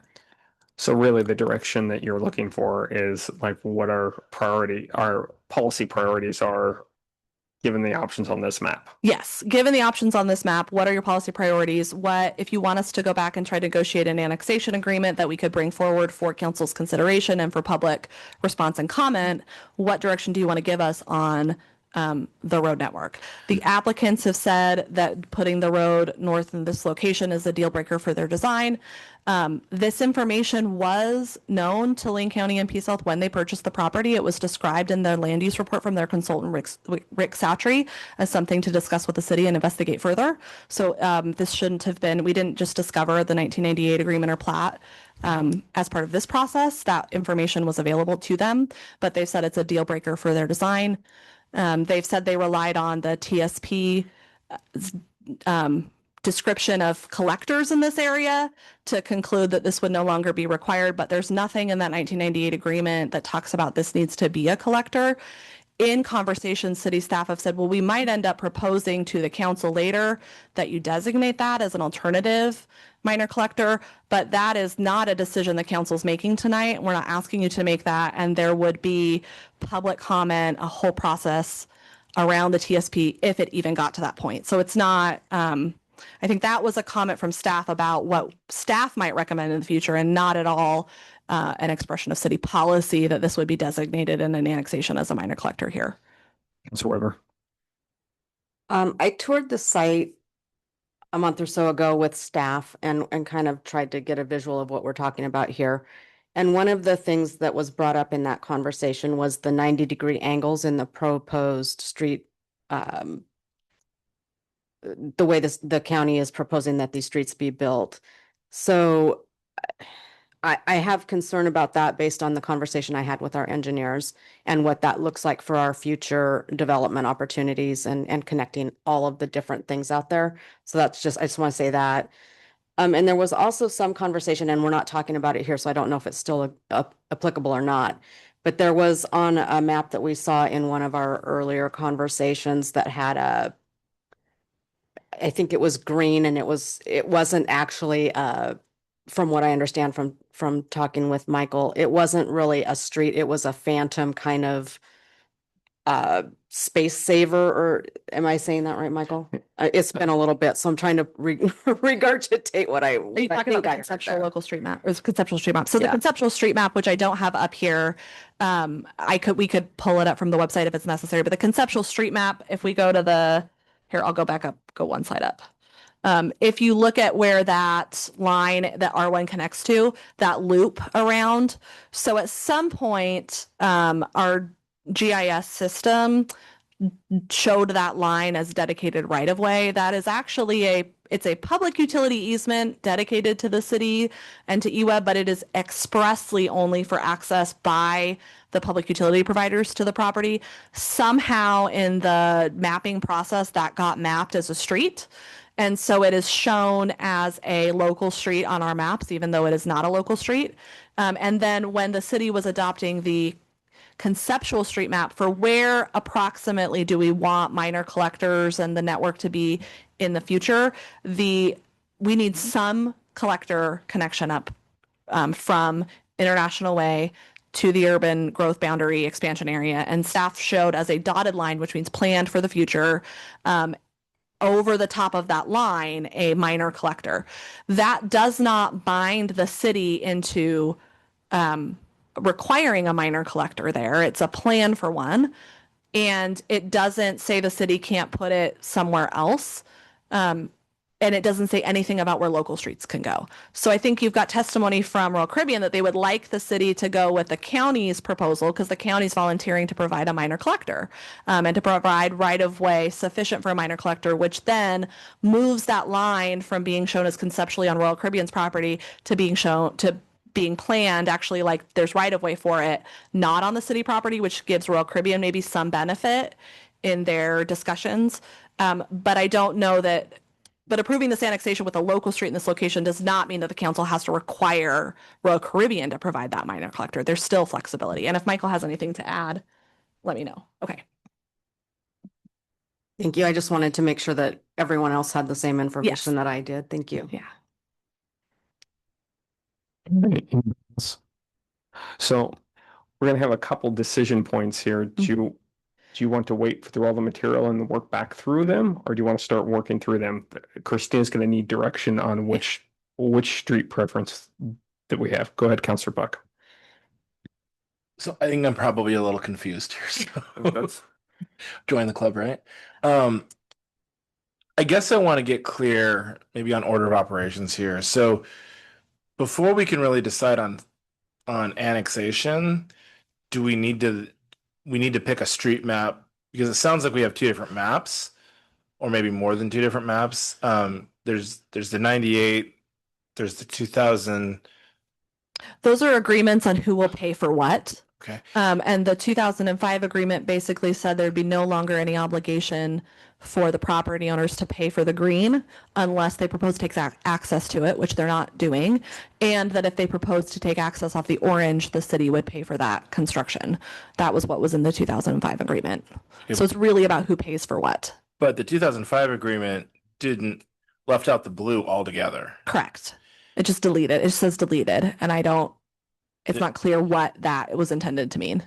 So it sounds like we need to get clear on the road mapping before we can then decide on annexation, or no? I don't think that it's necessary for the council to decide what the 2005 agreement definitively meant, because that was an agreement for the development context at that time for a proposal that's not in front of you. The county's already proposing something different than what the 2005 agreement said. The 2005 agreement said we're going to take access off of Sportsway and the orange, or we're going to take access off of Maple Island Road and the green. And they're proposing to take access off the blue. I don't think we can hold them to a requirement to construct all of the blue because of the 1998 agreement, but that doesn't mean you can't require it through application of annexation criteria, if that makes sense. So it's just really what are their prior contractual agreements for? I would say there's really not a prior contractual agreement for much at all relevant right now, but there are prior planning decisions that have some conditions of approval that the city could rely upon. Councilor Rodley. Thank you. So this has been a thing that I've been watching and paying attention to. I think that my concerns, and I appreciate Councilor Weber bringing it up, those right angles, I think about the safety of those stop turns, what that looks like if you've got emergency vehicles and people traveling that way. I think, and I'm not a traffic planner, and, looking at it when it was just, am I east-west? Am I thinking of that correctly? That blue one? Okay. I was like, I hope I'm facing the Blue runs north to south. Okay, Yeah. north-south. And the other was the east-west and north-south. So the north-south is, I can imagine the original intent is that even if you had heavy trucks from industry, they would still be like mostly going this way and then moving into whatever the businesses are. So that's somebody would have to tell me, like I would need Chief Caven or somebody to tell me that, oh no, we love making those, multiple right turns. Because I could see that. And even if this wasn't here forever, I just think that sort of chopped up way is problematic. So, and I'm not a hill that I'm gonna die on, but it is the first area that I'm like, I am uncomfortable with the jiggity jaggedy for an access road in that area with what's there and what's planned to go there. All right, anybody else? I think I've got the same question, is when I think about sort of north-south access and where the UGB expansion area is, which is, should be, if my geography is right, roughly to the north of that area, that configuration of streets, you know, doesn't seem like it provides enough north-south access without sort of the start and stop. That doesn't mean that, you know, I don't think there's an alternative design that can't be negotiated that meets kind of our safety needs with our access needs, right? Like, but I don't know that all the right angles are as efficient as what we could be. Go ahead. I might be willing to die on the hill of the 90-degree angles. I think we need to really strongly consider how difficult it can be for some of those bigger vehicles, emergency vehicles, to navigate that, especially if they're in a hurry to get somewhere. One piece of information that was submitted after the council packet was published was examples from the vacation of Sportsway. So the time when that middle piece of Sportsway was removed, the council had in front of them that there were multiple options still to connect to the north. And so that connection wasn't needed.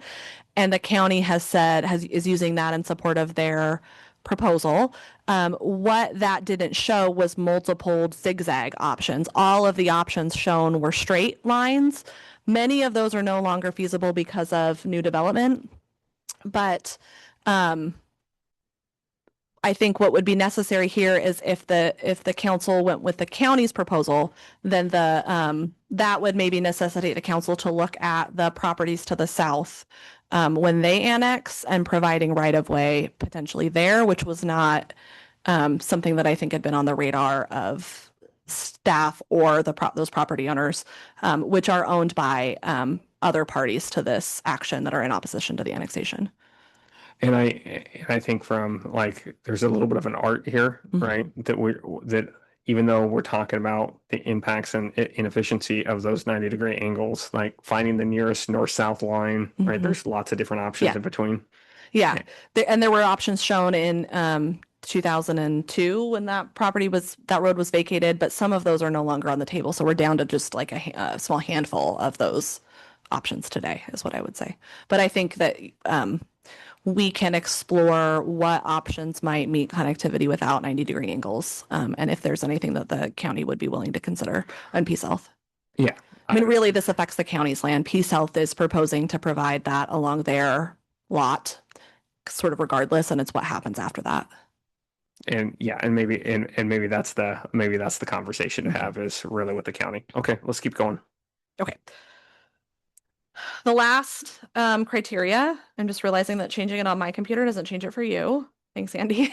Is criterion D. So this is where applicable, fiscal impacts to the city have been mitigated through an annexation agreement or development agreement, which is a process that we don't have here. We don't have an application for one, a waiver of remonstrance or other mechanism that's approved by the city council. So the proposal here from staff is direction around an annexation agreement. And I think most importantly for this, what's in contention in a proposed annexation agreement is the infrastructure piece we just talked about. And then also I think we're wanting guidance from council on the financial contribution for Gateway Beltline and what does that look like. This is also where a good neighbor agreement can help mitigate those fiscal impacts by providing conditions where the city's not spending an outsized amount on police response to the area. I don't have a slide for that, but I wanted to highlight that in response to the other question. So the impact on Gateway Beltline, I want to thank Michael a lot for talking me through this. We met and he really, I think, boiled it down in a way that certainly I can understand, and hopefully if I can't help the council understand, we can pull him up. The key turning movement for the Gateway Beltline intersection is the eastbound from Beltline coming. So you're coming home from Costco and you're going up over Beltline into the Gateway area. One of the most important turning movements to that intersection is the left turn there. So to go north, like you're going to go, Arco Chase, you're going to go to the chef store. You've just been to Costco. Now you're going to buy 12,000 paper plates. That movement matters because it's a critical movement where the if the traffic backs up further than the lanes provide, it blocks off parts of ODOT's facility. And from ODOT's perspective, certainly the city and the council cares about traffic backing up into other intersections that are city-owned on the other streets. We don't want traffic backing up past our own intersections, but ODOT's not going to step in and tell us we have to provide a fix if that happens. If traffic backs up all the way onto Beltline or the I-5 ramps, then that's an issue that the state really cares about. We've had prior IGAs around what the city's going to do. I think none of those IGs have expired. They were raised, I think, by respondents, the neighbors, at some point in time. But those, from our perspective, the cities have expired. But ODOT still has authority to, I think, come back and tell us we've got to work with them. We've got to fix that problem. It's not a small thing. The impact, the proposed annexation would impact that turning movement. The information we have from the consultant, from the applicant's consultant, is that the overall trips through that intersection are lower, which is, I think that's good to know, that's helpful. However, because of the different operation patterns of a stabilization center and mental health hospital, the traffic pattern through that area is different and higher on that left turn. So if you've got a campus industrial business, then at 5 p.m. or 5 p.m., roughly 5 p.m., peak hour time, you don't have a lot of people coming into Springfield to turn north into the campus industrial area. You have some more people than now, but not as many as if you have a hospital there that's operating 24/7 or crisis stabilization center that's operating 24/7. You have more people that are going to, at 5 o'clock, be coming into Springfield to go north on Gateway there. And so what we are looking at is not actually the difference between annexation with campus industrial use versus annexation with, mental health hospital crisis stabilization center. We're just looking at the difference between without annexation and with annexation, with what they propose to do. So the difference is it adds 41 trips. And that is approximately an 11.4% of the trips that are going through that turning movement in the applicant's data. What we don't know that the applicant didn't provide is analysis on what happens in 2035 with annexation to that queuing distance. What we know that there's 400, the 95th percentile queuing distance, if you don't annex this property, will be 450 feet. There's 525 feet of available storage. He's nodding yes. And so we don't know what that queuing distance looks like. And so one way that we could evaluate proportional impact is not just trips, but it's actually what's the proportion we go over on our queuing distance, or how big of a problem is that? And so we had asked the applicant to provide that information. They came back with trip numbers, but they did not perform the queuing analysis. So that's additional information that the council could say that they want. Or alternatively, one option we've proposed is the annexation agreement could include a requirement that the applicants pay for the the transportation study for the Gateway area that the council's provided direction in a work session you'd like to move forward as part of the TSP update, but that we probably won't get funding for. So that's, those are sort of the options on the table and the facts as we have them. On that, I think key piece of where the annexation agreement, we'd need more direction. Okay, so any thoughts here? Councilor Rodley. I'm running out of thoughts, but And this is really, like, I appreciate that you're highlighting that this is the main one, but it's I mean, traffic is overall. And one of the things that's come up before, like when we did the speed whatevers on Centennial, is that it does often, people accommodate. And so it changes the flow of traffic when you have these big things that happen and people start using different ways. And it's impossible, probably to anticipate that, but just knowing that that is part of what I know I've been referencing when I talk about how there's already strain and we only need to do work in that area, and then just keep adding these very big things that we don't necessarily know how that's going to impact it is that's one of my concerns. So I would be in support of additional information about the queuing and the possible alternative routes that people are going to be taking. Councilor Buck. So I think what's hard for me when I look at the additional trips and I kind of look at that is on some level, pretty much anything that goes there is gonna increase traffic. And if for me, getting stuck on the increase of traffic, it's kind of like, well, then if I'm worried about it, if that's gonna keep me from saying let's annex, then really what I'm saying is we can't put anything there because we can't increase any traffic. And I don't think that's the direction we're saying. I mean, I guess I feel like traffic is already bad there at various points. And I don't think anything we do or don't do, I mean, there's no way to improve that with this. And so it's hard for me to look at 41 trips and say that's a fundamental piece of this, because if you put many other things there, I mean, maybe that number's a lot higher than 41. And we already know that there's a challenge there. And if we're really gonna be concerned about that, then I mean, we can't do anything. And I don't think that's where we're going. So I think my question is really, it's the distance that is really, because that's the one direction from a safety perspective on would be the most concerned about, right? Is coming up onto the interchange, and the most problem that we would get into with the state. So when I think about, I know we don't want to ask for the world here, right? But when I think about, I think I would want to understand the distance, not from but I don't know what we do if that comes back and that is a huge issue, right? Because ultimately the solution to that is actually the study to come up with alternatives for that area. Yeah. But the understanding the queuing lengths could help us it could be part of that maybe. Yeah. That makes sense. So I want to highlight that we raised this under fiscal impacts to the city have been mitigated through an annexation agreement. So staff are not saying we recommend that on whatever those queuing lengths are, you would deny the annexation, that would be a basis to deny it. We're trying to present you with information around how to mitigate fiscal impacts. To tie that more clearly, the TSP plans for upgrades to Gateway Beltline, those are currently in a couplet design. The council has said we would like to explore other options to provide the same capacity in a different configuration or through other non-constructed means.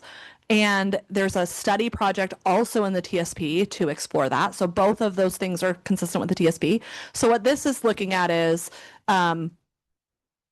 one way to mitigate fiscal impact to the city is to pursue that study. Another way could be to say we look at what capacity in the city system that gets us towards it's broken, we have to implement our TSP project now. What portion does this development get us closer to there? So what's their proportion of the problem? And I want to highlight that other properties in the campus industrial area have paid their share of how much they're contributing to the need for public facilities over the years. It were different calculations because there was a different TSP at the time, but other properties have been required to do this either through no cost dedication of key areas of right of way or other annexation proposals, or just an outright payment of a fee in lieu of improvements. So I'm going to assume, like, my preference would be for the study, right? But I'm going to assume that is going to, when you think about other property owners, that we've done some sort of proportionality check that like that is a reasonable, size given what everybody else has paid. Yeah, I think that the study is reasonable with what other property owners paid in terms of it's not significantly more than they have paid. It's also significantly less than the proportion of their contributing to the number of trips through that turning movement would be. The number of trips they're adding through that turning movement is 11.5%. If you took the 11.5% of the cost of that Gateway Beltline interchange, would be 11.4% of 90% of $18 million, $20 million. So it's lower than the proportional share of their trips through that intersection when viewed from the cost of that project as a whole.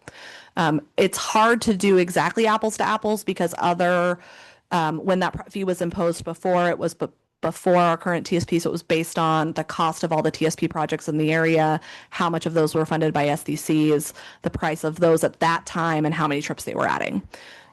So it was like, I can't do exact apples to apples, but I think that the study is more in line with the magnitude of what that fee is before, even though the methodology is different. Okay. Counselor Buck. So if we're looking at fiscal impacts, and we know we've got a problem there, you know, without this, I mean, the intersection, I think staff have described it as failing by our standards already. Really what we're talking about is, does this annexation dig that hole a little bit deeper, and is paying for the study filling more than their fair share of that? And so without, we don't really have, but I also heard you say we don't really have a mechanism to arguably say we're gonna be able to get a study. Like, Peace Health is offering to provide something that we may not be able to have access to without this. We'd have to identify funding elsewhere to pay for the study. ODOT is funding work on our TSP update. And they're not going to fund likely a significant study into the Gateway area. So that would need to be, the city would have to identify a source of funding independently for that, which could be other grants. We haven't explored that in the past, but I think this is Emma Newman's project, so I don't want to speak for her. So I don't know that we've gotten into too much detail. I just know that's not part of what's being funded by ODOT currently, to do a deep dive on that area. All right. So anybody else want to weigh in? This is a place we got to provide some sort of direction. So we can come back to you with more information on this. Is what I'm hearing. If I think you just got to give us a minute for it to soak in here. While people are pausing, Nancy brought up a note. I think it's Anne, right? And I need a little direction here since we've got a closed hearing. That Anne had a point of order around ex parte communication and wanted to come up to bring it up. But I'm going to guess, since the hearing's closed, maybe we can take it is in writing. yeah, I'm guessing that it has to do with Council Weber talking about touring the site with staff. That is not an ex parte communication, because councilors' discussions with city staff are not ex parte. And it is not independent knowledge of relevant facts in this case, because it is, while that site visit happened outside the context of the hearing, the information that Councilor Weber described hearing from staff is the same information that has been in the staff report and presented in the public record. And so the applicants can respond in writing, I think, to that concern, because it's written information that was shared with Councilor Weber, which was from the staff report. Councilor Weber, can you just affirm that there wasn't other facts that you're taking into account that aren't already in the record through the staff report, and that the visit on the site with staff was about staff's recommendation as reflected in the staff report? Yes, it was strictly to get a visual of all of the commentary that was provided during all of the different meetings we've had. I just really needed to visually see what we were talking about and not just have it described to me from a map that I really wasn't. It just, the map was not giving me what I needed to understand. Okay. The visual. And it was only with city staff. Only with city staff. Thank yes. you. I think that's, is that fine? Do we want to, is this the point in time that you want to do that then? I'm fine with her coming up if that's not, okay. that let's bring her up and pull up Okay. a chair. Just take 2 seconds. Okay. Here, use Ann. So I'm only doing this because I need to make the procedural objection at the time, or I'm at risk of waiving it. So I just want to clear that up. Our position is a little bit different than what City Council advised, the city attorney, that when you have a site visit, even if it's just with staff, they're gathering information that is not part of the public record because we weren't there. And so what we would like is for any counselor who took a site visit, whether with staff or without, to put in writing or verbally tonight what those observations were, so that we can look at that and object if necessary. All right. Thank you. Yeah. Thank you. Okay, so I thought that's what Council Rubber had done, but I'll give you the opportunity if there's more that you want to add. I believe those observations were shared when I said what I wanted the rest of the council to hear about the 90-degree angles on the streets and how they connect and the phantom issue on the map. Those were the Okay. things that we talked about. Let's just double check. Did anybody else make a site visit out there? Councilor Quadros. I drove my own car, took myself, visited the site, looked at it. Okay, is that enough? I do think that the standard for independent knowledge of relevant facts is when it's independent from the record and not whether the other party was there. So if the facts gained are what's in the record and just seeing it on the ground helps you understand what's in the record, I don't think that there's a substantive procedural violation there. I just want to get confirmation that the information gained is what's in the record, but seeing it in 3 dimensions helped you understand it.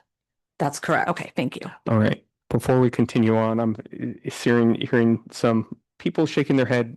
We're gonna take a 5-minute recess to allow people to stretch their legs, and then we will reconvene at 8:20.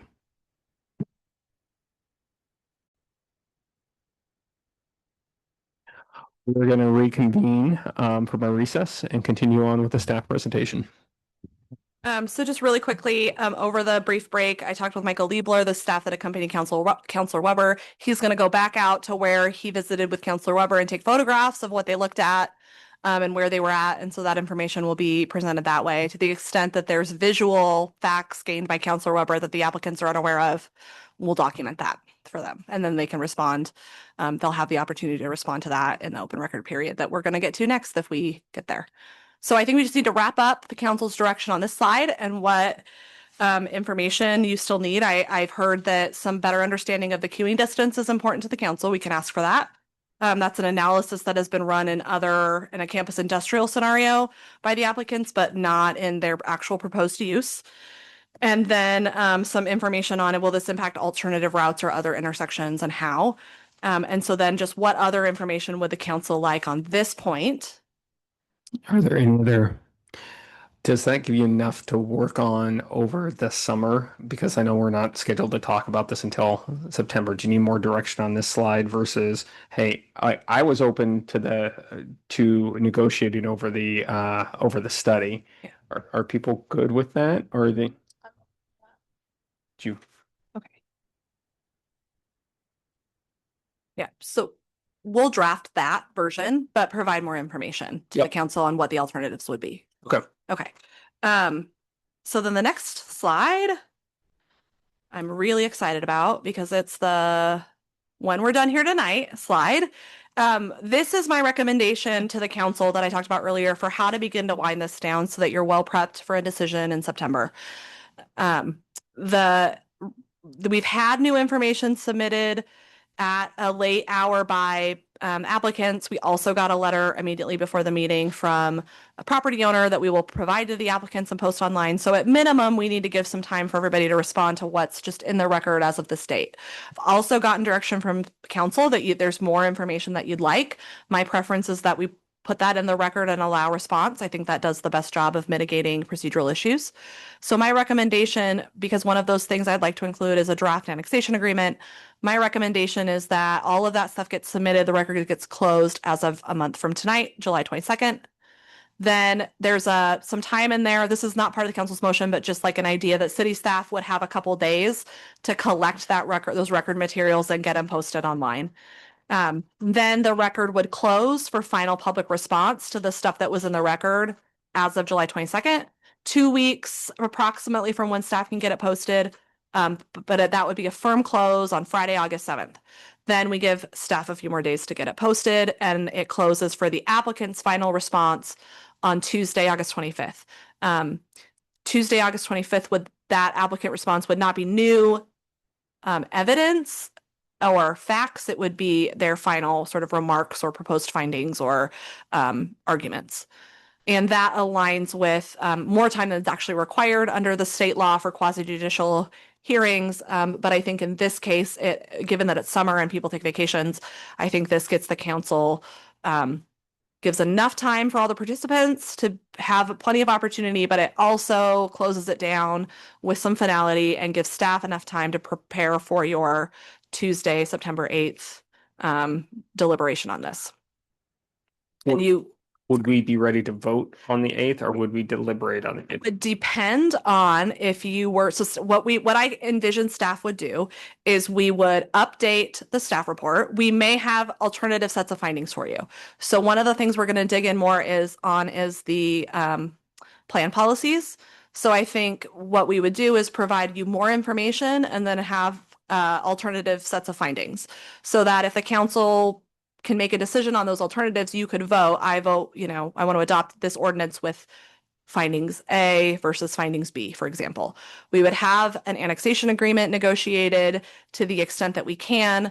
And council would then be making a decision. Do you want to see more changes to that, or are you comfortable with that? But we would have a staff report that backs up that annexation agreement so that it moves forward that way, if that makes sense.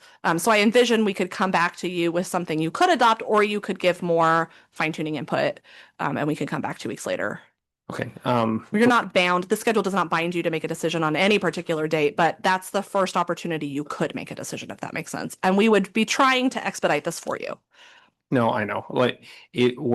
We need to find the balance between keep moving the ball forward and also deliberate in an appropriate and in-depth sort of way. Yeah. And I want to make sure we're still making progress.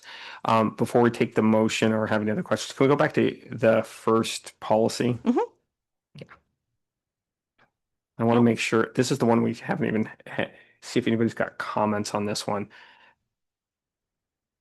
So to me, this one is probably the biggest open question that is out there for the 8th of September, right? I can see reading it both ways, and understanding the basis and starting point of this would be really interesting to me. Okay. The other thing that I think I still have questions about is we're sort of in this weird world where it's like, on one hand, we're saying, hey, don't consider what the proposed use is. And on the other hand, it's like, oh, but that proposed use is potentially out there. Yeah. And I'm trying to weigh those two things, because I think how the answer to that question really leads me to this question about, this particular policy. So my recommendation is that you consider what the proposed use is. My recommendation is not that you apply criteria of approval from another application directly to the annexation.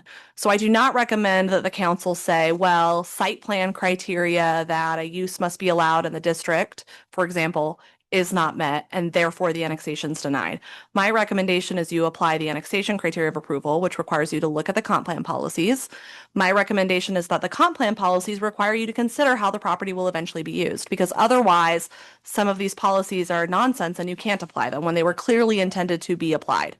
That is my reading on the case that was the case Just versus Lebanon. In that case, it was discussed last time. It was in a council briefing memo, but just to be a little bit clearer, in that case, the city of Lebanon had criteria of approval that said a development plan must be submitted unless council waives that or approves otherwise.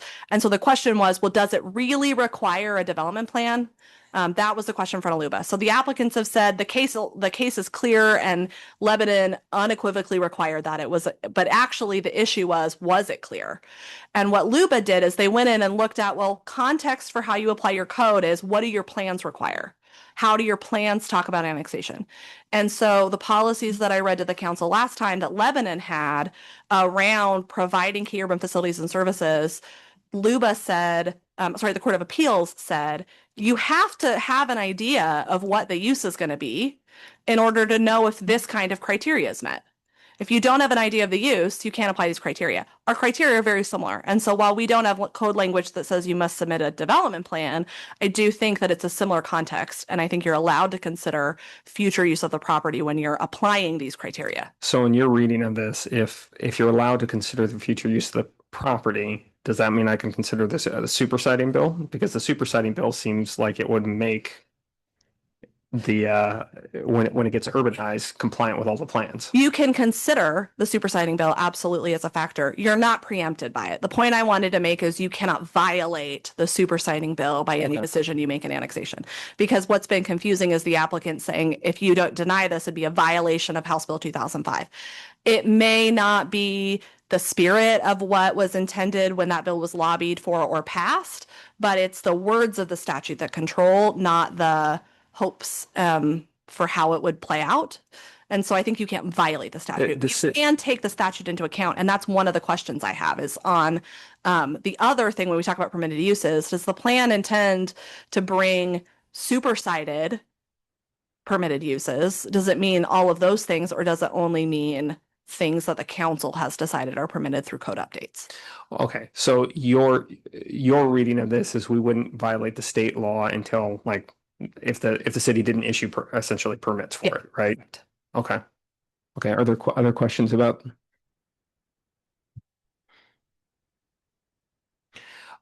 Right now, I think my reading, and I know we'll get into this in further along, is my reading is that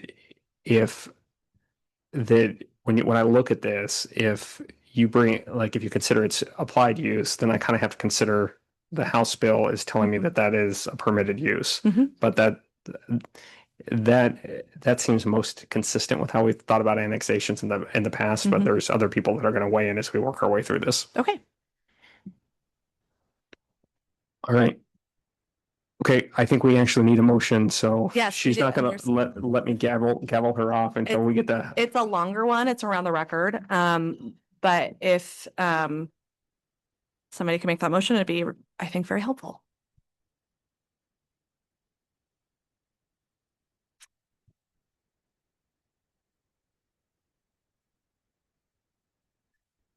I'm sorry, got a little thing that flew across my screen. I move to close the record to new evidence, arguments, and testimony at 5 p.m. on July 22nd, but allow responses to new evidence in the record to be submitted by 5 p.m. on August 7th, and allow the applicant's final submittal, not including any new evidence, to be submitted by 5 p.m. on August 25th. I will second. Conversation to the motion. All right, could you call the vote, please? Yes, Counselor Weber, Yes. Counselor Mo, Yes. Counselor Rodley, Yes. Counselor Quadros, Yes. Counselor Buck, Yeah. and Counselor Stout. Yes, thank you. Motion passes 6 yeses, 0 nos. Thank you very much for the long and in-depth discussion. We appreciate it. Thank you for hanging in there with me. We're adjourned. We're going to reconvene in just a moment as CETA.